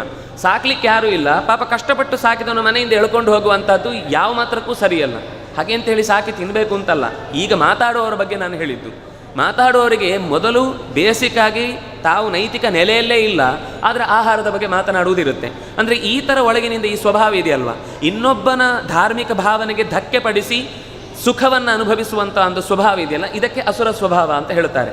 ಆ ಅಸುರ ಶಕ್ತಿಗಳು ಸಜ್ಜನ ಶಕ್ತಿಯ ಮೇಲೆ ತನ್ನ ಪ್ರಭಾವವನ್ನು ಬೀರುತ್ತೆ. ಅಲ್ಲ, ದೇವತೆಗಳು ಅಪರೋಕ್ಷ ಜ್ಞಾನಿಗಳು, ಭಗವಂತನನ್ನು ಕಂಡವರು, ಅನುಸಂಧಾನ ಮಾಡಿ ಜೀವದ ಒಳಗೆ ನಿಂತು, ಅಂದರೆ ಈ ಶರೀರದಲ್ಲಿ ನಿಂತು ನಮ್ಮ ಇಂದ್ರಿಯಗಳಿಂದ ಕೆಲಸ ಮಾಡಿಸುವವರು. ಅಂತಹ ಅಷ್ಟು ಎತ್ತರದ ಶಕ್ತಿಗಳ ವ್ಯವಸ್ಥೆಯಲ್ಲೇ ಅಸುರ ಆವೇಶ ಪ್ರವೇಶ ಮಾಡಿ ಅವರ ಕೈ ತಪ್ಪಿಸತ್ತೆ, ಕಾಲು ತಪ್ಪಿಸತ್ತೆ ಅಂದರೆ ಇದು ಸಾಧ್ಯನಾ? ಸಾಧ್ಯ ಇದೆ. ಕಲಿಯ ಶಕ್ತಿ ಅಷ್ಟು ಪ್ರಭಾವವುಳ್ಳದ್ದು. ಅದರಲ್ಲಿ ಒಳಗೆ ಕೊಟ್ಟ ಶಕ್ತಿ ಮತ್ತು ವಾಯುದೇವರದ್ದೇ ಶಕ್ತಿ, ಅದು ಕಲಿಯ ಸ್ವಂತ ಶಕ್ತಿ ಅಲ್ಲ, ಪರಮಾತ್ಮನದ್ದೇ ಶಕ್ತಿ. ಆದರೆ ಹಾಗಾದರೆ ಯಾಕೆ ಶಕ್ತಿ ಕೊಟ್ಟು ವ್ಯವಸ್ಥೆ ಮಾಡಬೇಕು ಅಂದರೆ, ಒಳ್ಳೆಯದರ ಬೆಲೆ ಗೊತ್ತಾಗಬೇಕು ಅಂದರೆ ಕೆಟ್ಟದ್ದು ಮಧ್ಯದಲ್ಲಿ ಇರಬೇಕು. ಯಾವಾಗಲೂ ನಾವು ತುಂಬ ಕಷ್ಟಪಟ್ಟು ದುಡಿದು ಆ ದುಡಿಮೆಯಿಂದ ನಾವು ಆಹಾರವನ್ನು ಸಂಪಾದಿಸಿ ತಿನ್ನುವಾಗ ಸಿಗುವ ರುಚಿ ಇದೆಯಲ್ವ, ದೇವರ ದರ್ಶನಕ್ಕೆ ಹೋಗುವಾಗ ಒಂದು ಅರ್ಧ ದಿನ ಕಾದು ದೇವರ ದರ್ಶನ ಆಯಿತು ಅಂತಂದರೆ ಲೈನಲ್ಲಿ ನಿಂತು ಭಜನೆ ಮಾಡಿ ಪ್ರಾರ್ಥನೆ ಮಾಡಿ ನಿನ್ನನ್ನು ಯಾವಾಗ ನೋಡ್ತೇನೆ ಅಂತ ಕೇಳಿ ಹೊಟ್ಟೆ ಹಸಿದು ಹೋಗಿ ನಿಂತಾಗ ಆ ಒಂದು ಸೆಕೆಂಡ್ನಲ್ಲಿ ಜರಗಂಡಿ ಅಂತ ಹೇಳ್ತಾ ಇರೋದು ಕೇಳ್ತಾ ಇರಲ್ಲ ನಮಗೆ ಆ ರೂಪ ಮಾತ್ರ ಕಾಣ್ತಾ ಇರುತ್ತೆ, ಮನಸ್ಸು ತುಂಬಿ ಬರುತ್ತೆ. ನಿಮಗೆ VIP ಸೀದಾ ಒಳಗೆ ಕಳಿಸ್ಲಿ, ನಿಮಗೇನು ಅನಿಸೋದೇ ಇಲ್ಲ. ಒಂದು ಅರ್ಧ ಗಂಟೆ ಬೇಕಾದರೂ ನಿಂತಿರಲಿ, ಅಷ್ಟು ಹೊತ್ತು ಕಾದು ಬಿಸಿ ಆದ ಮೇಲೆ ದೋಸೆ ಹಾಕಿದರೆ ಚೆನ್ನಾಗಿರುತ್ತೆ. ದೋಸೆ ಆಗಲೇಬೇಕು ಅಂತ ಚೆನ್ನಾಗಿ ಕಾಯಿಸಿ ಆಮೇಲೆ ಹಾಕಿದರೆ ಸುಟ್ಟೋಗುತ್ತಷ್ಟೇ ಅಲ್ವಾ? ಹಾಗಾಗಿ ಯಾವುದೇ ವ್ಯವಸ್ಥೆಯಲ್ಲೂ ತಕ್ಷಣದಲ್ಲಿ ಬಂದ ಸುಖ ಅದು ಸುಖ ಅಂತ ಅನಿಸೋದಿಲ್ಲ. ಹಾಗಾಗಿ ಒಳ್ಳೆಯದರ ಬೆಲೆ ಚೆನ್ನಾಗಿ ಅರ್ಥ ಆಗಬೇಕು ಅಂದರೆ ಅದರ ಜೊತೆಗೆ ಕೆಟ್ಟದ್ದು ಇರಬೇಕು. ಅದು ಲೋಕದ ವ್ಯವಸ್ಥೆ. ಬರೀ ಒಳ್ಳೆಯದೇ ಇದ್ರೆ ಅದೇ ಬೋರ್ ಆಗ್ತಿತ್ತೋ ಏನು. ಇನ್ನೊಂದು ಪ್ರಶ್ನೆ ಇದೆ ತುಂಬ ಜನರದ್ದು, ದೇವರು ಯಾಕೆ ಎಲ್ಲರನ್ನೂ ಸುಖಿಗಳನ್ನಾಗಿ ಮಾಡಬಾರ್ದಿತ್ತು? ಎಲ್ರಿಗೂ ಬಂಗಲೆ, ಎಲ್ರಿಗೂ ಮನೆ, ಎಲ್ರಿಗೂ ಒಳ್ಳೆ ಹೆಂಡತಿ, ಎಲ್ರಿಗೂ ಒಳ್ಳೆ ವಿದ್ಯೆ, ಎಲ್ರಿಗೂ ಒಳ್ಳೊಳ್ಳೆ ಸರ್ಕಾರ, ಒಳ್ಳೊಳ್ಳೆ ಭಾಗ್ಯ, ದೌರ್ಭಾಗ್ಯ ಆದರೂ ಭಾಗ್ಯ ಅಂತ ಅಂದ್ಕೊಂಡು ಅದರಲ್ಲಿ ಸುಖ ಪಡ್ಬೋದಿತ್ತಲ್ವಾ? ಅಲ್ಲ, ಹೀಗೆ ಮಾಡಿದರೆ ಇನ್ನೊಂದು ಪ್ರಶ್ನೆ ಬರ್ತಿತ್ತು. ಮನೆಯಲ್ಲಿ 5 ದಿವಸ ಉಪ್ಪಿಟ್ಟಾದರೆ ಅವನ ಮುಖ ಕಪ್ಪಿಡುತ್ತೆ. ಏನ್ರಿ ಒಂದೇ ಥರ ಮಾಡ್ತೀರಿ ನೀವು, ಬೇಜಾರಾಗಿ ಹೋಗಿದೆ ತಿನ್ನಲಿಕ್ಕೆ. ಅಂದರೆ ಒಂದು ಪದಾರ್ಥವನ್ನು ಒಂದು ದಿವಸ ತುಂಬ ಇಷ್ಟವಾದ ಪದಾರ್ಥವೇ ಆಗಲಿ, ಯಾರೋ ಒಬ್ಬ ಹೇಳಿದ ಅಂತ ಇಟ್ಕೊಳ್ಳಿ, ಜಾಮೂನು ಅಂದರೆ ತುಂಬ ಇಷ್ಟ ಅಂತ. ಆಮೇಲೆ ಮನೆಯಲ್ಲಿ ತಿಂಗಳುಗಟ್ಟಲೆ ಜಾಮೂನು, ಅವನಿಗೆ ಜಾಮೂನು ಅಂತ ಹೆಸರು ಹೇಳಿದರೆ ಮೈಯೆಲ್ಲ ಉರಿಲಿಕ್ಕೆ ಶುರುವಾಗುತ್ತೆ. ಯಾವುದು ಎಷ್ಟು ಇಷ್ಟ ಆದರೂ ಕೂಡ ಅದಕ್ಕೊಂದು ಮಿತಿ ಇದೆ. ಮನಸ್ಸು ಅದನ್ನು ಗ್ರಹಿಸುವ ಕಾಲ ಬಹಳ ಚಿಕ್ಕದು. ಅಕಸ್ಮಾತ್ ಎಲ್ಲವೂ ಒಂದೇ ಥರ ಇದ್ದರೆ ನಾವು ಆಗಲೂ ಪ್ರಶ್ನೆ ಮಾಡ್ತಿದ್ದೆ, ಯಾಕೆ ಇದು ಎಲ್ಲ ಒಂದೇ ಥರ ಇದೆ? ಪ್ರಶ್ನೆ ಮಾಡುವವರಿಗೆ ನಾಲಿಗೆ ಉದ್ದ ಇದೆ, ಏನಾದರೂ ಪ್ರಶ್ನೆ ಮಾಡ್ತಾನೆ. ಅವ್ರಿಗೆ ಸ್ವಭಾವವೇ ಪ್ರಶ್ನೆ ಮಾಡೋದು. ಅವರು ಹುಟ್ಟಿದ್ದೇ ಪೃಚ್ಛಕರಾಗಿ, ಕೆಲವರು ಹೊಗಳುವುದಕ್ಕೆ ಇರುವ ಹಾಗೆ, ಕೆಲವರು ಬೈಲಿಕ್ಕೆ ಇರ್ತಾರೆ. ಎರಡೂ ಬೇಕು. ಹಂದಿ ಊರಲ್ಲಿ ಇದ್ದ ಹಾಗೆ ಇಂತಹ ಬೈಯುವವರ ಮಾತುಗಳು ಕೇಳಲೇಬೇಕು. ನಾವು ಅದನ್ನು ಕೇಳಿ ಸಂತೋಷ ಪಡಬೇಕು, ನಾವು ಎಂಜಾಯ್ ಮಾಡಬೇಕು. ಬೇಸರ ಮಾಡಿಕೊಂಡ್ರೆ ಫಲ ಇಲ್ಲ. ಹಾಗೆಯೇ ಎಲ್ಲ ನಾವು ಮೊನಟನಸ್ ಅಂತ ಅಂದುಬಿಡ್ತೇವೆ ಎಲ್ಲದಕ್ಕೂ. ಏನು ಎಲ್ಲ ಒಂದೇ ಥರ, ಒಂದೇ. ನೀವು ನೋಡಿ, ಒಂದು ಊರಲ್ಲಿ ಅಕಸ್ಮಾತ್ ಎಲ್ಲ ಬಿಲ್ಡಿಂಗ್ ಒಂದೇ ಥರ ಇದೆ ಅಂತ ಇಟ್ಕೊಳ್ಳಿ. ಎಲ್ಲ ಬಿಲ್ಡಿಂಗ್ ಒಂದೇ ಥರ, ಎಲ್ಲ ಲೈಟ್ಗಳು ಒಂದೇ ಥರ, ಎಲ್ಲ ಉದ್ಯಾನಗಳು ಒಂದೇ ಥರ, ಎಲ್ಲ ವ್ಯಕ್ತಿಗಳು ಒಂದೇ ಥರ. ನಾವು ಚೀನಾಕ್ಕೊಮ್ಮೆ ಹೋಗಿ ಬಂದರೆ ಯಾರು ಅಣ್ಣ ತಮ್ಮ ಗೊತ್ತಾಗೋದು, ಒದ್ದಾಡಿಬಿಡ್ತೀವಿ. ಯಾರನ್ನು ಮಾತಾಡಿಸ್ಬೇಕು, ದೊಡ್ಡವ್ರು ಯಾರು, ಚಿಕ್ಕವ್ರು ಯಾರು, ಅಣ್ಣ ತಮ್ಮಂದ್ರೆ ಯಾರು, ಪಕ್ಕದ ಮನೆಯವ್ರು ಯಾರು, ಏನು ಎಲ್ಲ ಒಂದೇ ಥರ ಅನಿಸ್ಲಿಕ್ಕೆ ಶುರುವಾಗುತ್ತೆ. ಹಾಗೆ ಎಲ್ಲ ಅವ್ರಿಗೆ ಗೊತ್ತಾಗುತ್ತೆ. ನಾವು ಸ್ವಲ್ಪ ದಿವಸ ಇದ್ದರೆ ಮತ್ತೆ ಅರ್ಥ ಆಗುತ್ತೆ. ಅದೊಂದು ಸ್ವಲ್ಪ ಸೂಕ್ಷ್ಮ ಗೊತ್ತಾಗಬೇಕಷ್ಟೇ. ಈಗ ನಾವು ಹೇಗೆ ಅಂದ್ಕೊಳ್ತೇವೋ, ಈಗ ಮಂಗಗಳನ್ನು ನಾವು ನೋಡಿದಾಗ ಅಂದ್ಕೊಳ್ತೇವೆ ಎಲ್ಲ ಒಂದೇ ಥರ ಇದೆಯಲ್ಲ, ಇದರಲ್ಲಿ ಭೇದ ಭಾವ ಹೇಗೆ ಗೊತ್ತಾಗುತ್ತೆ ಅಂತ. ನಮ್ಮನ್ನು ನೋಡಿ ಅವುಗಳು ಹಾಗೆ ಅಂದ್ಕೊಂಡಿರ್ಬೋದು, ಎಲ್ಲ ಒಂದೇ ಥರ ಇದೆ, ನಮ್ಮ ಹಾಗೆ ಬಾಲ ಒಂದಿಲ್ಲ ಅಂತ ಬಿಟ್ಟರೆ ಎಲ್ಲ ಚೇಷ್ಟೆಗಳನ್ನು ಮಾಡ್ತೇವೆ, ಇವುಗಳು ಹೇಗೆ ಪರಸ್ಪರ ಗುರುತು ಹಿಡಿತಾವೆ ಅಂತ. ಹಾಗೆ ಅತ್ಯಂತ ಹತ್ತಿರ ಹೋದಾಗಲೂ ಸೂಕ್ಷ್ಮ ಗೊತ್ತಾಗಬಹುದು. ಆದರೆ ಜಗತ್ತಿನಲ್ಲಿ ಎಲ್ಲವೂ ಒಂದೇ ಥರ ಇರುವುದು, ಸುಖ ಅನ್ನೋದು ಒಂದೇ ಇದ್ದರೆ, ಕೆಟ್ಟತನ ಅನ್ನೋದು ಇರುವುದೇ ಒಳ್ಳೆಯತನದ ಸುಖವನ್ನು ಇನ್ನೂ ಚೆನ್ನಾಗಿ ಅನುಭವಿಸ್ಲಿಕ್ಕೋಸ್ಕರ. ಪುಟಕ್ಕೆ ಬಿದ್ದಷ್ಟು ಚಿನ್ನ ಅಪರಂಜಿ ಆಗುತ್ತೆ. ಅದಕ್ಕೋಸ್ಕರ ಪುಟಕ್ಕೆ ಹಾಕಲೇಬೇಕು. ಹೇಗೂ ಆಭರಣ ಆಗಬೇಕು ಅಂದರೆ ಅದು ಬೆಂಕಿಗೆ ಬೀಳಲೇಬೇಕು. ಸಂಸಾರದ ಈ ಓಡಾಟ ಅನ್ನೋದೇನು ಅಂದರೆ ಮೋಕ್ಷದ ಸುಖದ ಪರಿಪೂರ್ಣತೆ ಅರ್ಥ ಆಗಲಿಕ್ಕೋಸ್ಕರ ಮೊದಲು ಈ ಜಂಜಾಟ. ಅದರಿಂದಾಗಿ ಸುಖ ಅಥವಾ ಈ ಸಂಸಾರದ ಓಡಾಟ ಏನಿದೆ, ಜಂಜಾಟ ಏನಿದೆ, ಇದೊಂದು ಪರೀಕ್ಷೆ. ಸ್ಕೂಲುಗಳಲ್ಲಿ, ಶಾಲೆಗಳಲ್ಲಿ ಸಿಲೆಬಸ್ ಕೊಟ್ಟು ಪಾಠ ಮಾಡಿ ಆಮೇಲೆ ಪರೀಕ್ಷೆ ಮಾಡ್ತಾರೆ. ದೇವರದ್ದು ಉಲ್ಟ, ಮೊದಲು ಪರೀಕ್ಷೆ ಮಾಡಿ ಆಮೇಲೆ ಪಾಠ ಹೇಳಿ ಸಿಲೆಬಸ್ ಇದು ಅಂತ ಧರ್ಮಶಾಸ್ತ್ರಗಳ ಮೂಲಕ ತೋರಿಸಿಕೊಡ್ತಾನೆ. ಅದರಿಂದಾಗಿ ನಮ್ಮ ಬದುಕಿಗೆ ಎಲ್ಲವೂ ಒಂದು ರೀತಿ ಹೊಂದಿಕೊಂಡು ಹೋಗಲಿಕ್ಕೆ ಬೇಕಾದ ವ್ಯವಸ್ಥೆಯನ್ನು ದೇವರು ಮಾಡ್ತಾ ಇರ್ತಾನೆ. ಅದರಿಂದಾಗಿ ದೇವತೆಗಳಲ್ಲೂ ಮನುಷ್ಯರಲ್ಲೂ ಅಪರೋಕ್ಷ ಜ್ಞಾನಿಗಳು ಅಂತ ಅನ್ನಿಸಿಕೊಂಡವರಲ್ಲೂ ಅಸುರಾವೇಶ ಇದ್ದೇ ಇರುತ್ತೆ. ಅದರಿಂದಾಗಿ ಒಂದು ವಿಷಯ ನಾವು ತಿಳ್ಕೊಳ್ಬೇಕು. ಈ ಮಾತು ಹೇಳುವಾಗ ಸ್ವಲ್ಪ ನಿಮ್ಮ ಮನಸ್ಸನ್ನು ಗಟ್ಟಿ ಮಾಡ್ಕೊಂಡು ಕೇಳಿ. ಯಾಕೆಂದರೆ ನಮಗೆ ಮೊದಲೇ ಒಂದು ನಂಬಿಕೆ ಇರುತ್ತೆ. ಮೊದಲೇ ಆ ನಂಬಿಕೆಯನ್ನು ನೀವೇನಾದರೂ ತಪ್ಪು ಮಾತಾಡಿಬಿಟ್ರೆ ನೀವು ಹೇಳಿದ್ದೇ ತಪ್ಪು ಅಂತ ಆಕ್ಷೇಪ ಮಾಡಲಿಕ್ಕೆ ಶುರುವಾಗುತ್ತೆ. ಸ್ವತಃ ಇಂದ್ರ ಭಗವಂತನನ್ನು ಕಂಡವ, ಭಗವಂತ ತಂದುಕೊಟ್ಟ ವಸ್ತು ಪಾರಿಜಾತವನ್ನು ಮರೆತು ದೇವರು ವಾಪಸ್ ತೊಗೊಂಡು ಹೋದಾಗ ಅವನ ಮೇಲೆ ಯುದ್ಧ ಮಾಡಿದ. ಭಗವಂತನೇ ಇಳಿದು ಬಂದಿದ್ದಾನೆ ಅಂತ ಗೊತ್ತಿದ್ರೂ ಕೂಡ ಅವನು ಇಂದ್ರನ ಪೂಜೆ ಮಾಡಬೇಡ, ನೀನು ಗೋವರ್ಧನ ಪೂಜೆಯನ್ನು ಮಾಡು, ಅದರಲ್ಲಿ ಭಗವಂತ ನಾನಿದ್ದು ಸ್ವೀಕಾರ ಮಾಡ್ತೇನೆ ಅಂತ ಹೇಳಿ ಪೂಜೆ ಮಾಡಿಸಿದಾಗ 7 ದಿನ ನಿರಂತರ ಕೃಷ್ಣನ ಮೇಲಿನ ಕೋಪದಿಂದ ಮಳೆಗರೆದ. ಕೃಷ್ಣ ರಕ್ಷಿಸಿದ, ಬೇರೆ ಪ್ರಶ್ನೆ. ಅಂತೂ ಇಂದ್ರ ಸ್ವತಃ ಅಪರೋಕ್ಷ ಜ್ಞಾನಿಯಾಗಿ ಕೃಷ್ಣನ ವಿಸ್ಮೃತ ಶಾರ್ಂಗ ಧರಾವತಾರ ಅಂತ ಪರಮಾತ್ಮನ ಅರಿವನ್ನು ಕ್ಷಣ ಮಾತ್ರದಲ್ಲಿ ಅಸುರಾವೇಶದಿಂದ ಮರೆತು ದೇವರ ಮೇಲೆ ಯುದ್ಧ ಮಾಡಿದ. ರುದ್ರದೇವರು ಬಾಣಾಸುರನ ಪರವಾಗಿ ಹೋರಾಡಿದರು ಕೃಷ್ಣನ ಮೇಲೆ. ಬೇಕಾದಷ್ಟು ಸಂದರ್ಭದಲ್ಲಿ ಬರುತ್ತೆ. ಅಶ್ವತ್ಥಾಮ ಹೋರಾಡಿದ. ಹೀಗೆ ಯಾರನ್ನು ನೋಡಿದರೂ ರುದ್ರದೇವರ ತನಕದ ಎಲ್ಲ ದೇವತೆಗಳಿಗೂ ಕೂಡ ಅಪರೋಕ್ಷ ಜ್ಞಾನಿಗಳಾಗಿದ್ದರೂ ಕೂಡ ದೇವರ ವಿರುದ್ಧ ನಿಂತು ಬಿಡ್ತಾರೆ. ಆದರೆ ಅದು ಬಹಳ ಕಡಿಮೆ ಕಾಲದಲ್ಲಿ. ನಾವು ದೇವರ ಹತ್ತಿರ ಇರೋದು ಬಹಳ ಕಮ್ಮಿ, ಅವರು ದೇವರ ವಿರುದ್ಧ ಇರೋದು ಬಹಳ ಕಮ್ಮಿ, ಅಷ್ಟೇ ವ್ಯತ್ಯಾಸ. ಗರ್ಗಾಚಾರ್ಯರು ಅಪರೋಕ್ಷ ಜ್ಞಾನಿಗಳು. ವಸುದೇವ ಮಗುವನ್ನು ನಂದಗೋಪನ ಮನೆಗೆ ಕಳುಹಿಸಿಕೊಟ್ಟಿದ್ದಾನೆ. ಅವರ ಮನೆಯ ಕುಲಪುರೋಹಿತರು ಗರ್ಗಾಚಾರ್ಯರಾದ್ರಿಂದಾಗಿ ಅವರನ್ನೇ ಕರೆಸಿ ಕೃಷ್ಣ ಅಂತ ಹೆಸರಿಡಿಸಿದರು. ಕೃಷ್ಣ ಅಂತ ಹೆಸರಿಡುವಾಗ ಗರ್ಗಾಚಾರ್ಯರು ಹೇಳುತ್ತಾರೆ, ಇದು ನಾನು ಇಡುವ ಹೆಸರಲ್ಲ, ನಾನು ನಿಮ್ಮ ಮಗುವಿಗೆ ಮುದ್ದಾದ ಹೆಸರು ಅಂತ ಯಾವುದೋ ಪುಸ್ತಕ ನೋಡಿಯೋ ಇಂಟರ್ನೆಟ್ಟಲ್ಲೂ ಹುಡುಕಿ ಹೇಳ್ತಾ ಇರುವ ಹೆಸರಲ್ಲ, ಇದು ವೇದದಲ್ಲೇ ಈ ಮೊದಲೇ ದೇವರಿಗೆ ಮೊದಲಿನಿಂದ ಇರುವ ಹೆಸರು. ನಾನು ನೆನಪಿಸಿಕೊಂಡು ಈ ರೂಪಕ್ಕೆ ಅದು ಹೊಂದತ್ತೆ, ನೆನಪಾಯಿತು, ದೇವರು ನೆನಪಿಸಿದ ಅನ್ನುವ ಕಾರಣಕ್ಕೋಸ್ಕರ ಇಡ್ತಾ ಇದ್ದೇನೆ. ನೀನು ಇನ್ನು ಮುಂದೆ ಇನ್ನೂ ಒಂದು ಬೀಗಬೇಡ. ನೀನು ವಸುದೇವ, ನಿನ್ನ ಮಗ ಇನ್ನು ಮುಂದೆ ವಾಸುದೇವ, ನಿನ್ನಿಂದಾಗಿ ವಾಸುದೇವ ಆದ ಅಂತ ಅಂದ್ಕೊಳ್ಬೇಡ, ಅವನ ಮೂಲ ರೂಪದಲ್ಲೇ ಅವನಿಗೆ ವಾಸುದೇವ ಅಂತ ಹೆಸರಿದೆ. ಇಷ್ಟೆಲ್ಲ ಬೋಧನೆ ಮಾಡ್ತಾನೆ. ಅಂದರೆ ದೇವರ ಬಗ್ಗೆ ತುಂಬ ಎಚ್ಚರ ಇದ್ದವ. ಆದರೆ ಒಂದು ಪ್ರಸಂಗದಲ್ಲಿ ಏನಾಗುತ್ತೆ, ಒಂದು ಮದುವೆಗೆ ಬಂದಿರ್ತಾರೆ, ಅಲ್ಲಿ ಯಾದವರು ಇರ್ತಾರೆ, ಕೃಷ್ಣನು ಇರ್ತಾರೆ, ಎಲ್ಲರೂ ಇರ್ತಾರೆ. ಯಾದವರು ಮದುವೆಗೆ ಬಂದಾಗ ಗರ್ಗಾಚಾರ್ಯರು ಅಲ್ಲಿಗೆ ಬಂದಿರ್ತಾರೆ. ಯಾವನೋ ಒಬ್ಬ ರಾಜ ನನ್ನ ಮಗಳನ್ನು ಈ ಗರ್ಗಾಚಾರ್ಯರಿಗೆ ಕೊಟ್ಟು ಮದುವೆ ಮಾಡ್ತೇನೆ ಅಂತ ಒಂದು ಮಾತುಕತೆ ನಡೆಯುತ್ತೆ. ಒಂದು ಮದುವೆ ಅಂದರೆ ಮತ್ತೆ 100 ಮದುವೆಗಳ ನಾಂದಿ ಅಂತ ಅರ್ಥ. ಎಲ್ಲ ತಮ್ಮ ತಮ್ಮ ಮಕ್ಕಳನ್ನು ಕರ್ಕೊಂಡೋಗಿ ಪರಿಚಯ ಮಾಡಿ ಯಾವುದಾಗ್ಬೋದು ಅಂತ ಅದು ಒಂದು ಸಮಾಜದಲ್ಲಿ ನಡೆದು ಬಂದ ವ್ಯವಸ್ಥೆ. ಹಾಗೆ ಮಾತುಕತೆ ನಡೆಯುವಾಗ ಇವರು ಬೇರೆ ಬೇರೆಯವರು ಮಾತಾಡುವಾಗ ಗರ್ಗಾಚಾರ್ಯರು ತುಂಬ ದೊಡ್ಡ ತಪಸ್ವಿಗಳು, ನನ್ನ ಮಗಳನ್ನು ಕೊಡ್ತೇನೆ ಅಂತ ಒಬ್ಬ ರಾಜ ಮಾತಾಡ್ತಾ ಇರಬೇಕಾದ್ರೆ ಯಾವನೋ ಒಬ್ಬ ಯಾದವ ಮಾತಾಡ್ತಾ ಅಂದರೆ ಅವರೇನು ಅಂದರೆ ಈ ಸಾಂಸಾರಿಕವಾದ ಸುಖವನ್ನು ಕ್ಷುಲ್ಲಕ ಅಂತ ಭಾವಿಸಿ ಅದನ್ನು ಬಿಟ್ಟಿರ್ತಾರೆ ಋಷಿಗಳು ಅಂತ ಅನ್ನಿಸಿಕೊಂಡವರು. ಹಾಗಾಗಿ ಅವರು ಅದರ ಬಗ್ಗೆ ಆಸಕ್ತಿ ವಹಿಸಿರುವುದಿಲ್ಲ. ಆದರೆ ಅವನು ಅದನ್ನು ಹೇಗೆ ಹೇಳಿದ ಅಂದರೆ, ಇವನಿಗೆ ಸಂಸಾರವನ್ನು ಬಿಟ್ಟು ಅದರ ಬಗ್ಗೆ ಗೊತ್ತೇ ಇಲ್ಲ ಅಂತಾಗಿ ಷಂಡಾಗಿ ಬಿಟ್ಟಿದ್ದಾನೆ. ಅವನಿಗೆ ಯಾಕೆ ನೀವು ಮಗಳನ್ನು ಮದುವೆ ಮಾಡಿ ಕೊಡ್ತೀರಿ, ಆ ಮಗಳ ಹುಡುಗಿಯ ಬಾಳನ್ನು ಯಾಕೆ ಹಾಳು ಮಾಡ್ತೀರಿ ಅಂತ ಅಂದುಬಿಟ್ಟ. ಎಂಥ ವ್ಯಕ್ತಿಗಾದರೂ ಎಷ್ಟೇ ಸಮಾಧಾನ, ಎಷ್ಟೇ ತಪಸ್ವಿ, ಎಷ್ಟೇ ತಾಳ್ಮೆಯ ವ್ಯಕ್ತಿ ಆದರೂ ತನ್ನ ಪುರುಷತ್ವದ ಬಗ್ಗೆ ಮಾತಾಡಿದ ತಕ್ಷಣ ಕೋಪ ಉಕ್ಕೇರಿ ಹರಿಯಿತು. ಆದರೆ ದೈವದ ಒಂದು ವಿಚಿತ್ರ ಲೀಲೆ ನೋಡಿ, ತಮಾಷೆ ಮಾಡಿದ ಯಾವುದೋ ಒಬ್ಬ ಯಾದವ, ಅದು ಯಾದವನನ್ನು ನೋಡಿ ಯಾದವರೆಲ್ಲ ಜೊತೆಗೆ ನಕ್ಕರು. ಅವ್ರ ಮೇಲೂ ಎಲ್ಲರ ಮೇಲೆ ಕೋಪ ಬಂತು.